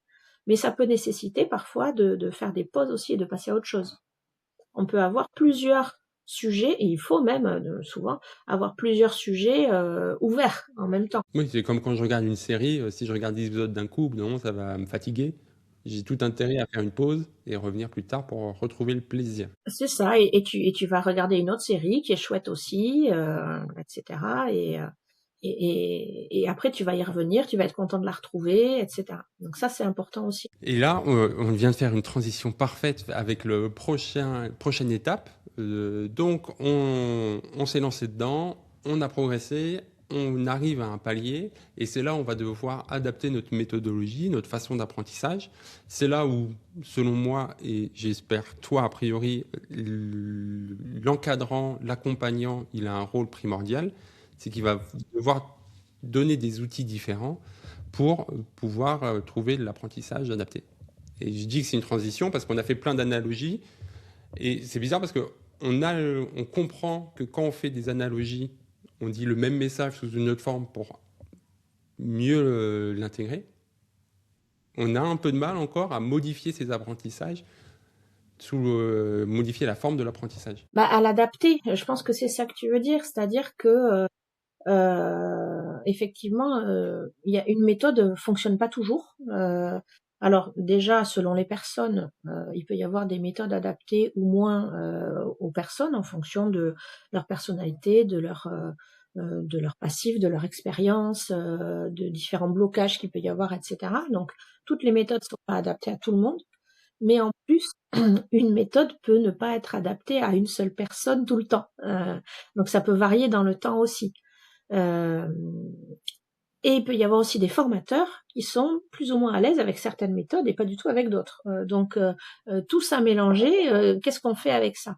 Il faut que tout le monde soit à l'aise avec tout. Donc le formateur qui est pas du tout à l'aise avec une méthode, même si cette méthode-là, elle est reconnue comme étant super efficace, c'est pas la peine qu'il aille dessus. Ou alors, s'il a envie d'aller dessus quand même, il va d'abord se former ou essayer d'aller plus loin pour être plus à l'aise avec ça. Mais sinon, c'est pas la peine de se forcer parce que ça fonctionnera pas. Et toujours vérifier si l'apprenant ça lui convient cette méthode-là. Pour ça, il n'y a pas de solution miracle. Hein. Il faut l'interroger, il faut lui poser la question. Et on est toujours dans ce lien et dans cet échange, etc. Ce qui peut être intéressant, c'est que le formateur ou l'accompagnant, il laisse du choix, il laisse des choix en fait à la personne. Plutôt que de suivre un programme figé qui va s'être fixé un cadre un peu trop rigide, ça peut être intéressant de laisser le choix, alors je sais pas moi, de la distance à faire aujourd'hui ou ou de la manière d'atteindre tel objectif, du rythme, ou et cetera. En tout cas, de laisser des choix à la personne pour comprendre aussi et adapter à, sa manière de fonctionner à ce moment-là, parce que ça peut ne pas être la même cette semaine et la semaine d'après, à ses besoins, à son état général parce que, bah, si on est fatigué, qu'on a eu une dure semaine, on n'est peut-être pas dans le même état, et de la même disponibilité, ou la même forme, que la semaine, suivante où on est en vacances et où là, on va avoir, une énergie, beaucoup plus importante et une capacité à faire des choses différentes, peut-être plus importantes aussi. Donc je pense que proposer des choix, laisser des portes ouvertes, ça c'est, un axe qui peut être intéressant, Oui, déjà. parce qu'en plus, si tu proposes un choix, entre guillemets, tu forces l'apprenant à prendre le contrôle et à comprendre. À comprendre et à s'interroger, parce que quand on propose des choix, on dit pas juste: «Est-ce que tu veux faire ça ou ça?» On va dire, ben: «Est-ce que tu préfères faire de telle manière? Ça va apporter, telle chose, dans ce cas-là, on va procéder comme ça, voilà les effets que ça va avoir et cetera, et pourquoi on peut faire ça. Ou alors est-ce que tu préfères telle autre méthode ou tel autre objectif? Et dans ce cas-là, on va fonctionner de telle manière» et cetera. Et donc, on explique aussi le contexte, les objectifs, le fonctionnement, et cetera. Et ça oblige, comme tu dis, ça force la réflexion et l'apprenant, lui, en faisant ce choix, il va réfléchir à, ce qu'il est capable de donner à cet instant-là, ou cette semaine-là, ou sur cette séquence-là. Donc il réfléchit à soi, à lui-même, hein, à ses besoins, à son état, à sa fatigue, à son énergie, et cetera.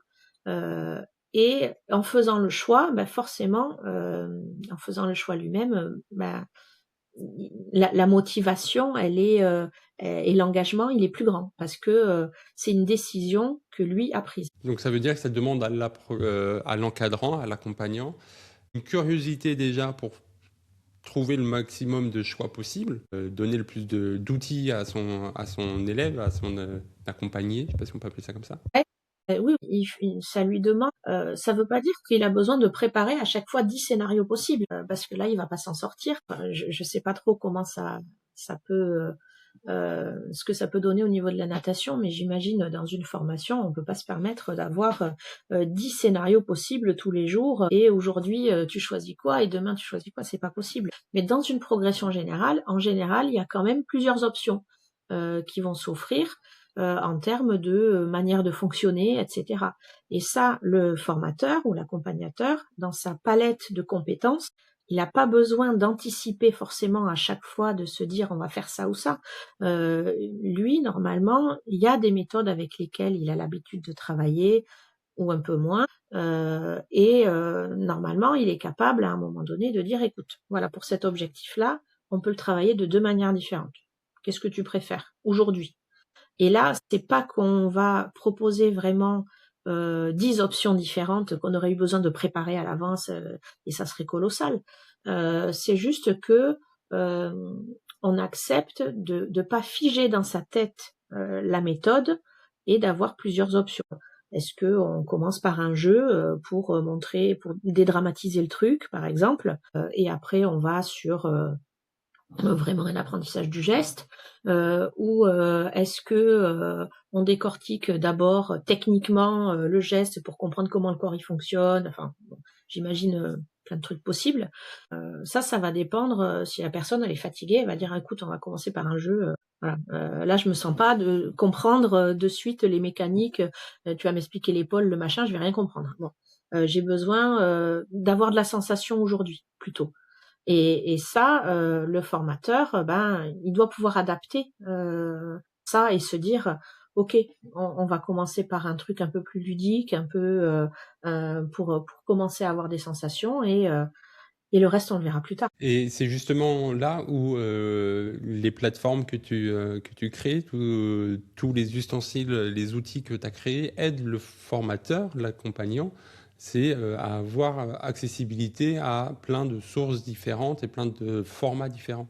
Ouais, alors moi, ce que j'essaye de faire, c'est de proposer des outils. Après, chacun va pouvoir aller piocher quelque chose qui lui parle ou quelque chose qui lui parle un peu moins, ou même proposer, puisque dans mon idée de la plateforme qui est en cours de construction, là, c'est vraiment que chacun, avec son expérience et des choses qu'il a expérimentées, puisse proposer des outils aussi. Moi, j'en ai plein à proposer, mais il y en a plein auxquels j'ai jamais pensé. Tu vois, par exemple, un entraîneur de natation, il a sûrement des méthodes et des outils auxquels jamais j'aurais pu penser. Et, euh, et l'idée, c'est ça, c'est que peut-être on peut proposer chacun d'entre nous un outil, quelque chose qu'on a déjà expérimenté et qui peut fonctionner. Et après, ben, chacun, selon sa sensibilité, va venir tester un truc, piocher quelque chose. Alors l'acheter, hein, parce que le but c'est aussi, là je fais une petite parenthèse, mais c'est aussi de valoriser la création pédagogique, parce que quand on est formateur, souvent, enfin toujours même quasiment, ce qu'on crée, on l'a créé le soir, le week-end, gratuitement, et c'est pour ça que le partage il est un peu compliqué encore de nos jours. Parce qu'on n'a pas envie juste de donner à tout le monde ce qu'on a créé en suant, voilà. Et c'est un sacrifice qu'on n'est pas prêt à faire, parce que c'est pas juste en fait. Pourquoi les autres, eux, ils auraient tout cuit alors que nous, on a vraiment travaillé. Donc l'idée, c'est de le valoriser et de valoriser parce que ça a de la valeur en fait, ce qu'on a créé. Et donc on le propose à la vente, donc on y met un prix. Et la personne qui en a besoin, eh ben, si elle en a besoin, elle va l'acheter, mais peut-être qu'elle aussi, elle va proposer aussi autre chose qu'elle a créé. Et donc ça crée finalement un espèce de cercle vertueux de je vends, ce que je gagne, je le réinvestis en achetant autre chose, parce que je suis curieux aussi de découvrir d'autres pédagogies et d'autres manières de faire, etc. Et donc on obtient finalement un échange et un circuit collaboratif, mais qui valorise quand même la création de chacun. Donc voilà, ça c'est l'idée générale. Mais pour en revenir aux outils, effectivement, il peut y avoir parfois quelques outils qui peuvent aider à débloquer un truc, où on savait pas comment travailler. Tu vois, on parlait du lien tout à l'heure. On savait pas comment travailler le lien et interroger vraiment la personne sur ses besoins, sur ce qu'elle a ressenti pendant la séance, comment ça s'est passé, etc. Des fois, on n'est pas super à l'aise avec ça. Et ben, on peut utiliser un outil qui va nous permettre de ça. Le mois prochain, je devrais éditer normalement les Blabla cartes. Alors les Blabla cartes, c'est un jeu de cartes que j'ai testé. J'avais diffusé au mois de décembre une version pilote gratuite. Donc il y a pas mal de personnes qui m'ont demandé et qui l'ont essayé dans plein de contextes différents. Donc ça c'est super chouette. Des formateurs en formation, des personnes dans l'univers sanitaire et social, des personnes dans des hôpitaux, des assistantes sociales, des psychos, enfin voilà, des conseillers en insertion aussi, dans plein de contextes différents. L'objectif de ces blabla cartes, c'est d'ouvrir la discussion en fin de séance notamment, mais en fait on peut l'utiliser dans d'autres contextes aussi, pour savoir qu'est-ce qui me bloque, qu'est-ce que j'ai réussi, de quoi je suis satisfait, de quoi j'ai peur, de quoi je me souviens de la séquence d'aujourd'hui, etc. Et donc l'idée c'est qu'on va piocher une carte et on va répondre à la question, mais très simplement, juste un mot. Et si on est dans un groupe, eh ben après une autre personne va piocher une autre carte, répondre à la question, etc.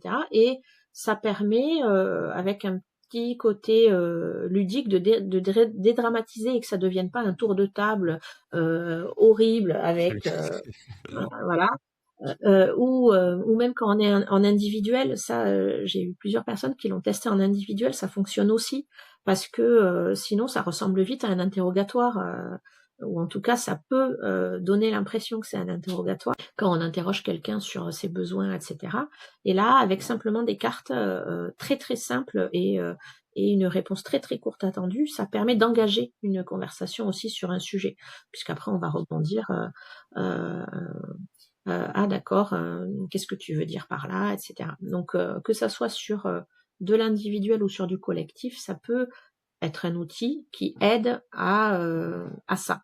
Donc là, c'est un exemple, mais à chaque situation peut correspondre un outil qui peut aider si jamais on sent qu'on a besoin de tester une autre approche. Mais c'est là où on voit bien l'importance du binôme apprenant-accompagnant. C'est qu'il faut que l'accompagnant puisse proposer une variété de méthodes, de façons de faire, et que l'apprenant ait la curiosité et la volonté de tester. Oui, oui, oui, évidemment. Si l'apprenant il n'a pas envie d'apprendre, voilà. Mais cette curiosité de tester différentes approches, ça va venir avec la confiance. Si le lien s'est créé de confiance dès le départ, et puis il s'est tissé petit à petit, parce que ça arrive pas en 5 minutes la confiance non plus. Si le lien de confiance s'est créé entre l'apprenant et le formateur, à ce moment-là, l'apprenant, il va beaucoup plus facilement se laisser guider par les propositions du formateur. Ok, t'as envie d'essayer ça, on y va. J'ai confiance. S'il n'y a pas ce lien de confiance au départ qui s'est créé, bah pourquoi tu me demandes ça? Non, j'ai pas envie de faire ça, ou ça sort trop de ma zone de confort, je suis pas à l'aise avec ça, etc. S'il n'y a pas cette confiance, ça fonctionnera pas. Ça, c'est vraiment la base, la confiance. Le lien et la confiance. J'ai fait un épisode le jour où ton épisode va sortir, c'est l'épisode de la semaine d'avant, sur justement cette notion de confiance et sur l'importance de cette confiance. Toi, tu as des conseils à donner aux formateurs pour essayer de mettre en place cette confiance? Qu'est-ce qui aide? Quels sont les leviers sur lesquels il peut agir? Ben, j'en reviens toujours à la même chose, c'est la sincérité et l'authenticité.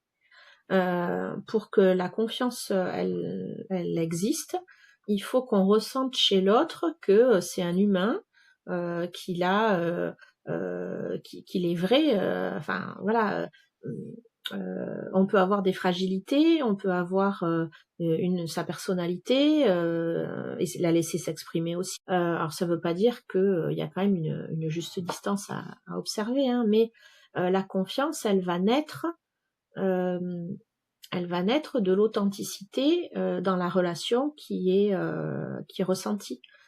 Si tu mets trop de barrières et que j'ai l'impression que j'ai un robot en face de moi, autant aller sur YouTube et regarder des vidéos, tu vois. À ce moment-là, je vais pas me sentir en confiance. Si j'ai l'impression que tu ne m'écoutes pas, je vais pas me sentir en confiance. Si t'es pas ouvert, je vais pas me sentir en confiance. Et si j'ai l'impression que t'es pas toi-même, je vais pas me sentir en confiance. Donc être authentique, être soi-même et être à l'écoute, ça c'est quand même hyper important. Écouter l'autre. Là, ça va pouvoir fonctionner. Mais en fait, il n'y a pas de recette miracle. Il faut juste être vrai. Et du moment qu'on est vrai et qu'on écoute l'autre et qu'on est sincèrement dans une relation d'accompagnement, parce que si tu es vraiment dans la volonté d'accompagner l'autre, tu vas l'écouter. Si tu l'écoutes pas, c'est que t'es pas vraiment toi au clair avec toi-même déjà. Si t'es pas vraiment dans cette relation-là, ça fonctionnera pas. C'est vraiment juste ta sincérité, ton authenticité, toi et ta volonté d'accompagner et d'écouter la personne que tu vas accompagner pour l'amener petit à petit vers l'objectif qu'elle s'est fixé. Et peut-être de pas projeter ses propres objectifs sur les autres. Mais ça revient un petit peu à savoir écouter aussi. Ouais. Du coup, là, dans le cheminement, on s'est lancé dans l'apprentissage, on a copié un cadre, on a forcément progressé, on est arrivé au palier, on essaye de trouver une façon de faire qui nous correspond. Généralement, c'est là où avoir un guide, un accompagnant, que ça soit, entre guillemets, un supérieur hiérarchique qui va nous montrer le chemin, ou quelqu'un de même niveau que nous, et on est à deux, c'est là où ça va être important. Malheureusement, la première trouvaille, c'est pas tout le temps la bonne, donc on va être confronté à un autre échec. Comment on réagit, comment on adapte quand on se dit tiens, je vais essayer comme ça et que ça marche pas du tout. C'est exactement comme pour le premier fossé. En fait, il y en a d'autres, des fossés, il n'y en aura pas qu'un. Et le petit syndrome de l'imposteur dont on parlait au début de l'émission, c'est la peur de l'échec, en fait, aussi qui revient beaucoup. Des échecs, il y en aura. Et quand on apprend des nouvelles choses, on va être confronté à des échecs. Pas un, pas deux, sûrement plus que ça. tout ça, ça va dépendre de la manière dont on le perçoit. C'est le verre à moitié vide, le verre à moitié plein. En fait, la vie, c'est toujours ça. On va se heurter contre un mur, toi et moi, on va peut-être pas avoir la même douleur, on va peut-être pas avoir la même manière de comprendre ce qui s'est passé. Peut-être que toi, tu vas te dire, je me suis heurtée contre le mur parce que je suis allée trop vite, et peut-être que moi, je vais me dire, je me suis heurtée contre le mur parce que j'ai pas regardé où j'allais. Non. En fait, les deux sont vrais en réalité, mais on va pas avoir la même perception de l'échec. Et c'est pour ça qu'être accompagné, c'est quand même hyper important, parce que ça va nous aider d'être accompagné, comme tu disais, soit par un père qui est peut-être au même niveau, mais qui a sûrement pas les mêmes difficultés au même moment, soit par un accompagnant, un formateur, un entraîneur, etc., qui va pouvoir nous guider dans l'apprentissage de l'erreur. Parce que, en fait, en réalité, c'est que dans l'erreur qu'on apprend. On réussit, on progresse, et puis on se trompe, et puis on corrige, et c'est en corrigeant qu'on arrive à acquérir une nouvelle notion, un nouveau mouvement, etc. Il y aurait 1 million d'exemples, hein, mais de progrès scientifiques qui ont été le fruit de hasard et d'erreurs, et qui ont permis de découvrir ceci ou cela. Voilà, ça. De l'Amérique, par exemple. La découverte de l'Amérique. Là, j'ai plus d'exemples en tête, mais y en a plein. En fait, on a mis une goutte de ceci et c'était pas du tout ce qu'on voulait faire, et finalement, on a découvert autre chose. En fait, c'est dans les erreurs qu'on apprend, et peut-être que en répétant des choses et en échouant en fait à ce qu'on a fait, on va produire autre chose aussi qui va nous aider dans un autre domaine, qui va, je sais pas moi. J'ai pas réussi à faire tel mouvement, j'en ai fait un autre, mais en fait, ça va m'aider pour un autre truc. Voilà. Et j'ai compris comment fonctionnait ceci ou cela. Mais ça, si on se focalise sur j'ai raté, on va pas être capable de le voir. Donc, à la fois, c'est un travail personnel à faire sur soi, et de se dire l'erreur, elle fait partie du processus d'apprentissage, et je réussirai pas tout du premier coup à chaque fois.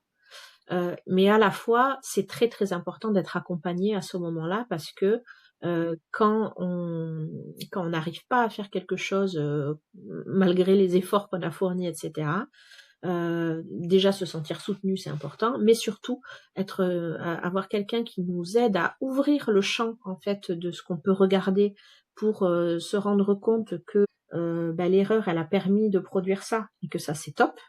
Que l'erreur, en fait, d'où vient l'erreur aussi, de comprendre d'où vient cette erreur, parce que parfois on est, je reprends l'exemple du mur, je me suis tapé la tête 10 fois contre le même mur, je me suis dit que c'est parce que je regardais pas, j'ai pas du tout pensé que c'était aussi parce que j'allais trop vite, tu vois. Donc même en regardant, je continue à me taper la tête contre le mur. Bon, mais si j'ai pas l'entraîneur ou un père qui fait avec moi, et qui lui avait compris ça, et qui va pouvoir me dire attends, mais c'est aussi parce que tu vas trop vite, tu vas voir. Ça, c'est hyper important. On en revient au feedback retour de tout à l'heure. Et aussi dans la relation de confiance qu'on va avoir avec son formateur, c'est hyper important que le formateur, dès le début, il pose les bases aussi en disant ok, ça va pas toujours être facile, il va y avoir des erreurs, tu vas te tromper, c'est normal, faut pas avoir peur de se tromper. C'est comme tout à l'heure quand tu disais il vaut mieux prendre un plan tout fait et se jeter à l'eau que de rien faire du tout. C'est exactement ça le principe, c'est-à-dire si je fais pas d'erreur, si je me jette pas à l'eau, si j'ai peur de me tromper et du coup que j'ose pas faire les choses, je progresserai pas. Donc il n'y a pas de recette miracle à ça. Je sais pas si j'ai répondu à ta question finalement, mais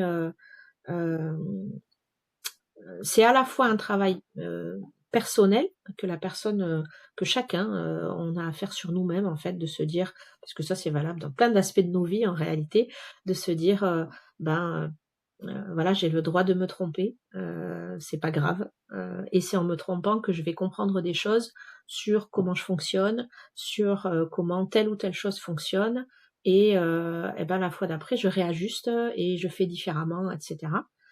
Et c'est à la fois, le rôle et la responsabilité aussi du formateur, d'encourager les erreurs.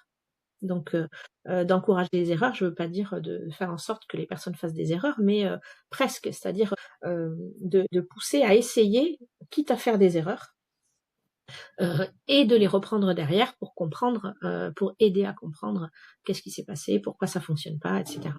Parce que, le formateur, il a quand même l'œil technique aussi, pour, voir, ce qui se passe.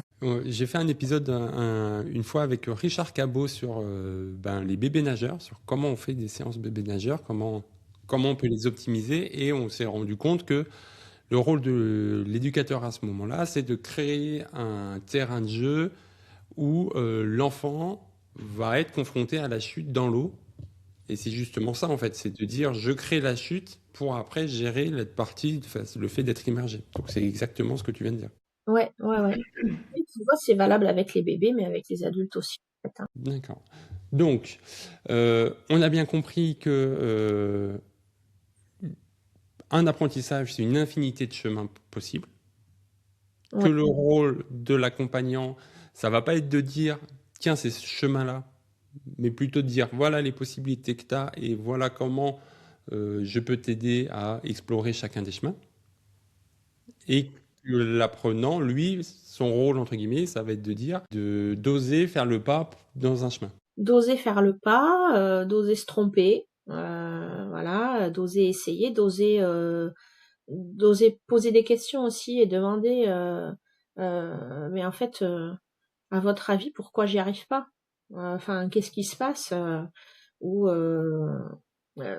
ça, mais ça, on en revient à la confiance aussi. Quand on se sent en confiance, on osera aussi plus facilement, poser des questions, exprimer ses doutes, et cetera. Donc, ouais, ouais. Il y a peut-être un truc dont on n'a pas parlé, mais je sais pas si c'était peut-être une question que tu voulais poser après, mais, c'est, la notion de, on a vaguement évoqué la notion du plaisir qu'on pouvait avoir, dans la discipline, quelle qu'elle soit d'ailleurs.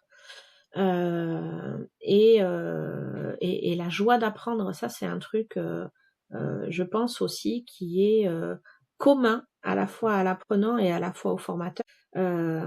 Et c'est quelque chose qui peut débloquer beaucoup, beaucoup de situations, d'aller chercher, le plaisir d'apprendre, et pour le formateur, d'aller chercher le plaisir d'enseigner et de former aussi. Plus le formateur, il va être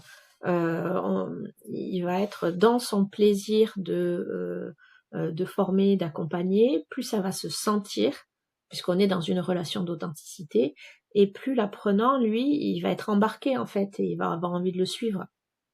Donc ça, c'est hyper important aussi. Ça peut passer par de le cultiver, ça peut passer par plein de choses. Ça peut passer par des petits défis, ça peut passer par des choses un peu ludiques qu'on peut essayer de mettre en place aussi, et se détacher de la notion de performance aussi, sans arrêt. Même quand on a un objectif de performance, pour l'atteindre, on peut être amené à prendre d'autres chemins aussi et juste avoir des moments où on reprend la sensation du plaisir, euh, d'apprendre, d'être dans l'eau, de former, d'accompagner, avec, je sais pas moi, un petit défi avec d'autres si on est plusieurs, avec des jeux. On peut imaginer plein de choses. Ça, c'est hyper important. Et que le formateur, il se fasse plaisir aussi. D'où l'importance de rester soi-même, ce que tu disais au tout début. Si le formateur, il se force, il joue un rôle, le plaisir, il va petit à petit disparaître dans sa fonction. Ah bah ouais, mais là je parlais du jeu. Si le formateur c'est pas du tout son truc et que il est pas du tout à l'aise avec ça, c'est pas la peine qu'il aille dedans. Ça fonctionnera pas. Mais chacun avec sa sensibilité et son approche peut arriver à trouver voilà ce qui l'anime lui et ce qui lui fait plaisir et ce qu'il aime faire dans sa pratique. Et en l'amenant à la personne qui l'accompagne, c'est contagieux, hein. La joie, c'est contagieux en fait. Mais je suis persuadé que les gens passionnés sont passionnants. J'en tiens pour preuve, j'ai fait des épisodes avec des nutritionnistes, avec des docteurs en diététique, et pas forcément des sujets qui me passionnent, mais eux étaient passionnés, et donc les épisodes durent 1 heure et demie, et on les dévore tellement on ressent leur passion et leur plaisir. Ouais, ouais, ouais. Ça, c'est hyper important.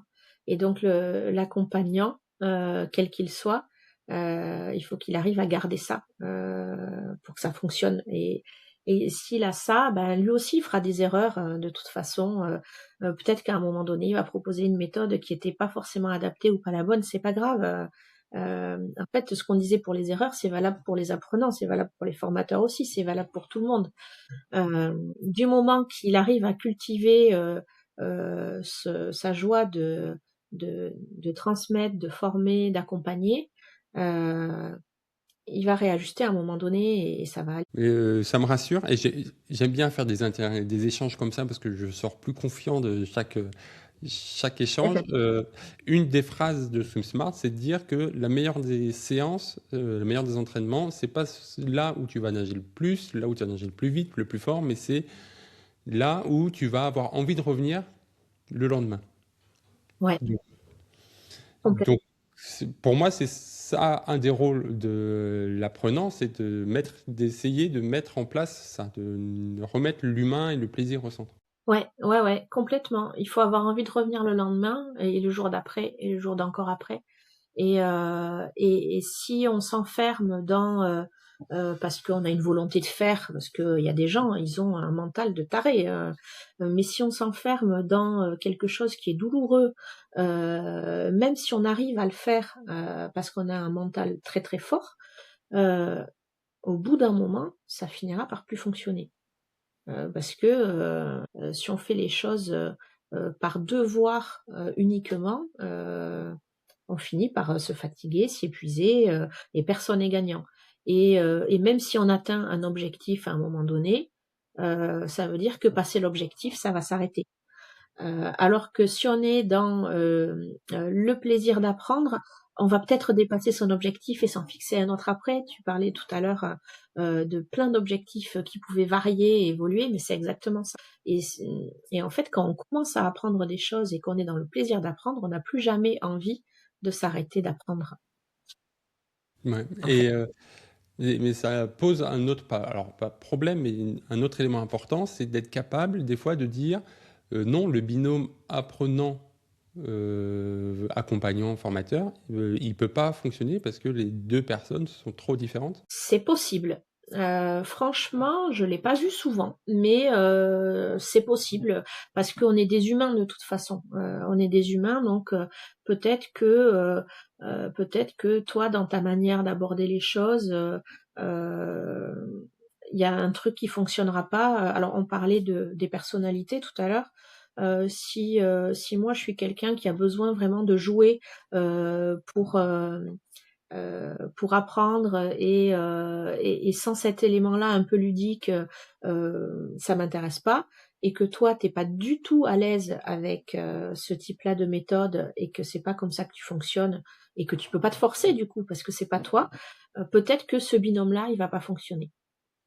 Mais d'une manière générale, mais ça c'est vraiment quand il y a des besoins très très particuliers ou très forts de la part d'une personne et une personnalité très marquée d'une autre et qui n'est pas du tout compatible.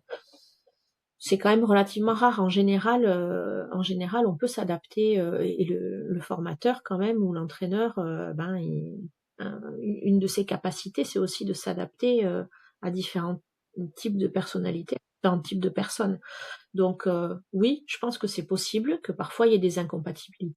Mais à mon avis, ça reste quand même à la marge. Mais quand il y a une incompatibilité, c'est important de savoir le dire et des deux côtés.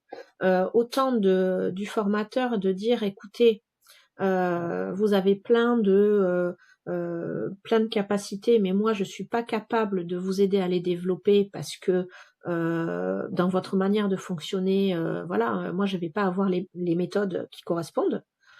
Ça remet pas en question sa compétence, hein, c'est juste savoir dire à un moment donné, je suis pas la bonne personne pour vous accompagner. et à la fois de l'apprenant aussi de pas persévérer au bout d'un moment si s'aperçoit que ça fonctionne pas, en disant écoutez, vous êtes un super entraîneur, mais en attendant, c'est pas la méthode qui me convient. Moi, je peux pas apprendre comme ça, j'y arrive pas. Je suis pas dans le plaisir d'apprendre, etc. Et j'ai besoin d'aller chercher autre chose. Ça, il faut savoir le dire. Et c'est pas facile à dire quand ça arrive parce que on a l'impression de porter atteinte à la compétence de l'autre.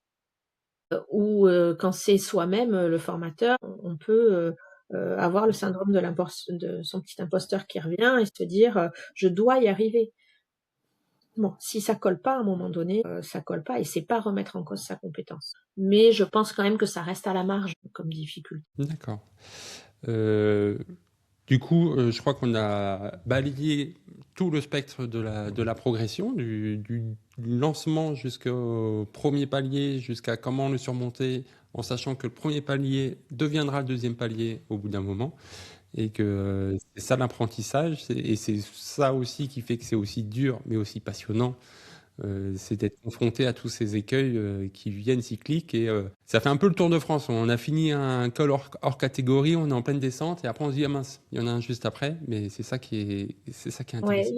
il y en a toujours un autre après, mais comme tu dis, c'est ça qui fait que c'est intéressant et et que quand on est là-dedans, finalement, après, on n'a plus envie de s'arrêter. Ou est-ce que tu as un élément sur lequel tu voudrais qu'on s'attarde avant de clôturer, où on a vu le spectre Mm. global? Il y a juste une dernière petite chose dont on n'a pas parlé et qui peut être intéressante à mettre en place pour les formateurs, notamment, c'est des petits rituels. Parfois, quand on est face à des difficultés ou quand la personne elle doute un peu, le fait de mettre en place des rituels, c'est très rassurant. On en parle pour les enfants, pour se coucher par exemple, mais en fait, nous les grands, on est un peu pareil. Les rituels, ça nous rassure. Alors autant adapter les séquences et les séances, c'est indispensable.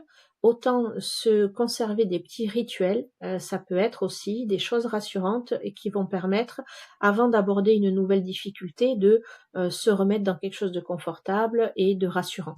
Donc ça, c'est quelque chose qui est facile à mettre en place et auquel on pense pas forcément, mais ça peut être, voilà, commencer toutes les séances de la même manière. Ok, avant de Ah, commencer, on va faire ça. ça me rassure parce que c'est ce que je fais. J'ai toujours le même échauffement. C'est toujours la même chose avec les mêmes objectifs, en mode envoyer le signal au corps qu'on va nager et se recentrer et oublier de côté la vie à côté. Et donc ça me rassure que tu dises que Ouais, c'est ça, ça ça fait une permet d'ancrer. transition. Ouais. Ouais, ça fait une transition, une entrée en matière douce, rassurante pour mettre le corps et l'esprit dans de bonnes conditions après pour apprendre et notamment, alors il y aura des séances peut-être plus difficiles que d'autres, mais quand on entre dans une nouvelle notion, dans quelque chose de nouveau, ben voilà, d'avoir commencé doucement et de mettre son corps et son esprit en bonne disposition voilà, pour aller vers une difficulté, c'est hyper important. Et ça peut être aussi pareil des rituels de clôture aussi. Tu peux avoir des rituels d'entrée, mais terminer aussi toujours de la même manière avec un truc qui amène vers du plaisir, puisqu'on disait tout à l'heure, il faut avoir envie de revenir. Je sais plus quelle était ta phrase là, mais c'est tout à fait ça. Et donc ça peut être un petit rituel de clôture qui amène à quelque chose d'agréable et qui donne envie de revenir. Ouais, ça c'est hyper important aussi. D'accord. On parlait de newsletter. Est-ce que toi, enfin, c'est pas, est-ce que toi, je sais que toi, tu en as une aussi parce que je suis inscrit. Est-ce que tu peux nous dire un mot sur ta newsletter parce que je suis persuadé que ça peut aider les auditeurs, même s'ils sont pas dans le domaine de la formation. Ouais, alors donc moi je communique avec les personnes de plusieurs manières. Donc je communique beaucoup sur LinkedIn en particulier. Alors j'ai aussi un compte Instagram et Facebook où je diffuse un petit peu ce que j'ai mis sur LinkedIn, mais moins quand même. Ça se prête moins au texte et à la discussion comme réseau, mais j'y suis aussi. Et petit à petit, en fait, au fil de mes publications sur LinkedIn, je me suis dit, ouais, j'ai envie d'en dire un peu plus quand même sur ce sujet-là, par exemple, etc. Même si c'est la mode des posts assez longs, il y a un moment donné, c'est une limite quand même. Moi, en fait, je me suis aperçue que j'avais plus de choses à dire finalement que sur seulement la longueur des posts.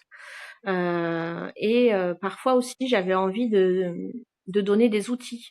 Donc, il y en a certains, au début, j'ai mis, je le fais encore, hein, mais je vous envoie une fiche pédagogique, etc. Suite au Blablacar, en fait, et au succès que ça a eu, il y a un moment donné, j'ai mis 2 semaines à répondre aux gens, tellement j'avais eu des demandes et je me suis dit: «Mais, je peux pas faire ça tous les jours» et j'avais peur d'avoir oublié des gens. Il y avait plus de 1000 commentaires. Donc du coup, je me suis dit: «La newsletter, ça va être un autre moyen de communiquer». Alors, à une plus petite audience forcément, là, j'ai quand même 350 personnes qui sont abonnées à la newsletter et donc là, je vais plus loin dans certains sujets, dans les explications et puis, à chaque fois, quasiment à chaque newsletter, il y a un outil à télécharger aussi, voilà et ça me permet aussi, de tenir informé, des actualités, tu vois, par exemple, voilà, dès que les Blablacar, elles seront disponibles à la vente, je pourrai informer comme ça des actus et tout ça. Donc, je communique beaucoup sur LinkedIn, mais sur la newsletter aussi d'une manière différente. Et ça peut me permettre de cibler aussi, parce que quand on s'inscrit à la newsletter, en fait, je demande un peu le profil. Est-ce que vous êtes formateur? Est-ce que vous êtes dans le secteur sanitaire et social? Parce que j'ai eu beaucoup de personnes de ce secteur-là, ou autres, ou ceci ou cela. Et si j'ai vraiment un sujet qui concerne que tel ou tel type de public ou enseignant dans l'éducation nationale, je vais pas l'envoyer aux autres forcément, je vais un peu cibler. Donc ça, c'est l'avantage de la newsletter aussi. Mais on en revient au cycle d'apprentissage qu'on a vu finalement. C'est que sur LinkedIn, tu es très large, tu es très cadré. Et newsletter, tu vas individualiser, tu vas approfondir, tu vas donner des outils. C'est exactement le même processus qu'un apprentissage normal, en fait. Ouais, c'est ça. C'est ça. C'est le même processus, c'est ciblé. Euh, c'est c'est c'est l'entonnoir en fait. Au début, il y a les réseaux sociaux, il y a le podcast, tout ça. Là, on est assez large. Et puis après, on fait du lien avec les gens, on échange, on cible avec la newsletter et après encore plus avec des échanges individuels avec les personnes. Ouais, c'est le même processus. Et ça permet aussi, je suppose, hein, parce que je fais la même chose forcément, de donner plus d'énergie à ceux qui s'investissent un peu plus. Tu as une base d'énergie pour ceux qui sont juste consommateurs et qui viennent, et tu donnes un peu plus d'énergie, un peu plus d'outils à ceux qui ont fait l'effort de dire qu'ils étaient intéressés, qui ont fait l'effort de faire des échanges, qui ont fait l'effort de payer aussi, etc., etc. Exactement. Et ça va dans l'autre sens aussi, c'est-à-dire que eux aussi, du coup, ils vont te redonner de l'énergie. Tu vois, quand tu as un commentaire positif qui te dit ah ben merci pour cette ressource ou toi grâce à cet épisode ou grâce à tes conseils j'ai pu progresser. Où j'ai testé l'activité, ça a été génial. Ça, hop, c'est un coup de boost énorme en fait. Donc à la fois on va donner plus d'énergie pour cela et à la fois c'est eux qui nous en donnent aussi. Oui, les gens, je pense qu'ils n'ont pas idée de l'importance d'un commentaire, d'une réponse. Je crois que c'est ça le premier message que je t'ai envoyé. Je crois que je t'ai juste dit, bravo pour ton podcast parce qu'il est trop bien. Et je suppose que ça, tout de suite, ta journée, elle est meilleure. Ouais, ça fait un bien fou parce que, comme tu dis, en fait, les gens, ils se rendent pas compte. Des fois, ils mettent un pouce, tu vois. Bon, un pouce, ok, ça veut dire que tu as vu et que quelque part, ça t'a intéressé, c'est déjà bien, mais d'avoir un commentaire qui dit j'ai écouté, c'est trop chouette, ou j'ai bien aimé tel épisode, ou ça me sert parce que ceci ou cela. Waouh, ça encourage et on a envie de continuer en fait. Et effectivement, je pense que les gens se rendent pas forcément compte. Ils vont se dire commenter, c'est pour l'algorithme, c'est pour que la personne elle ait plus de vues, etc. Évidemment que ça aide, mais c'est surtout que psychologiquement, en fait, ça nous fait un bien de fou. Ça booste et puis ça aide. S'il y a un épisode qui a eu plein de commentaires, on va continuer dans cette voie, on va creuser un peu le sujet. Donc commenter, c'est non seulement booster la personne, mais c'est aussi orienter son futur travail. Ah oui, complètement. Ouais. Mais le commentaire, c'est le premier pas vers l'échange en fait personnalisé aussi. Il y a plein de gens que j'ai rencontrés comme ça à travers un commentaire. Ouais. Et voilà. Donc C'est toi qui m'as dit qu'il fallait expliciter. Donc voilà, commentez cet épisode, dites ce que vous en avez pensé, dites si ça vous parle, si vous reconnaissez, si vous voulez qu'on creuse ce genre de sujet, surtout ce genre d'épisode où on prend un peu de hauteur. On n'a pas besoin d'être en maillot de bain pour cet épisode. Et moi, je trouve ça important et pertinent. Et plus, c'est toi qui l'as dit tout à l'heure, plus on connaît comment on fonctionne, plus on pourra bien apprendre. Ouais, je pense que c'est quelque chose qu'on apprend toute sa vie, hein, à savoir comment on fonctionne, mais voilà, il faut pas avoir peur de commencer. Parfait. Est-ce que tu veux dire un dernier mot? Je veux te remercier d'abord, Agathe. Merci de ton temps, merci de ton énergie et tout ton travail. Je te suis et sur Instagram et sur LinkedIn. Je lis chacune de tes newsletters et c'est très très bien. Alors ne t'arrête surtout pas, continue. Merci beaucoup. Ben moi, mon dernier mot, ça va être des remerciements aussi. Les gens, ils vont se dire, bon, c'est quoi ce truc? Merci, merci. Merci beaucoup parce que comme tu disais, en fait, moi, j'ai été surprise de ton commentaire au départ. J'ai vu un podcasteur de natation qui a écouté mon podcast. Déjà, je voyais pas le rapport. J'ai dit, mais bon, ben cool, mais je comprenais pas. Et j'ai été super contente de tes encouragements. Et en fait, merci parce que ça montre que en fait on peut être sensible à ces sujets-là, même quand on n'est pas directement dans l'univers de la formation, quoique tu y es un petit peu quand même à moitié, toi, mais en tout cas, ça ouvre des perspectives différentes. Merci de m'avoir invité du coup à parler de ce sujet parce que ça montre aussi que quel que soit le domaine et finalement même dans l'univers du sport, les mécaniques d'apprentissage et la pédagogie, ça compte. Et l'humain au milieu de tout ça, surtout, je pense qu'on a ça en commun. Voilà, et les échanges qu'on peut avoir, voilà, c'est super riche et moi je suis hyper contente d'avoir participé à ça avec toi aujourd'hui et d'avoir fait ta connaissance d'une manière plus globale, voilà, parce qu'après on a plein de sujets entre podcasteurs à s'échanger et c'est toujours intéressant. Oui, oui, c'est passionnant et je suis sûr qu'on aura matière à faire un autre épisode d'ici quelques semaines, quelques mois, le temps que tout ça mûrisse. Et peut-être que c'est moi qui C'était t'inviterai la prochaine fois. Et je te l'ai dit, j'adore être invité. Ça me demande beaucoup moins de préparation et de stress.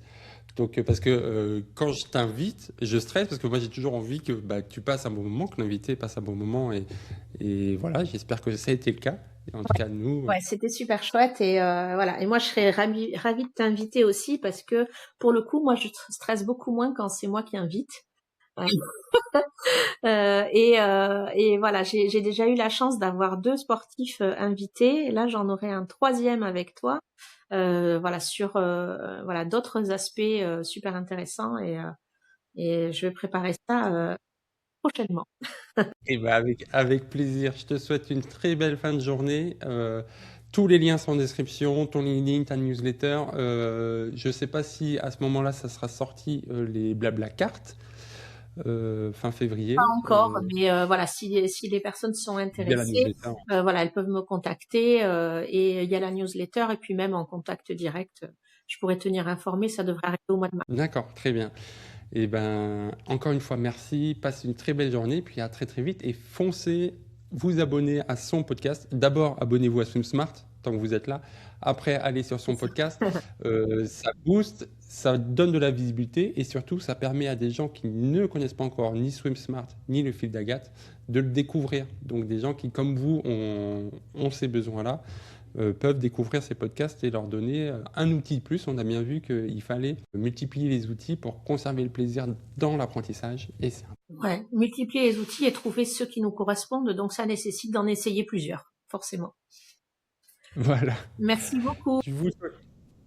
Merci à toi. Passe une très belle journée. À très vite, Agathe. Et au revoir tout le monde. À bientôt.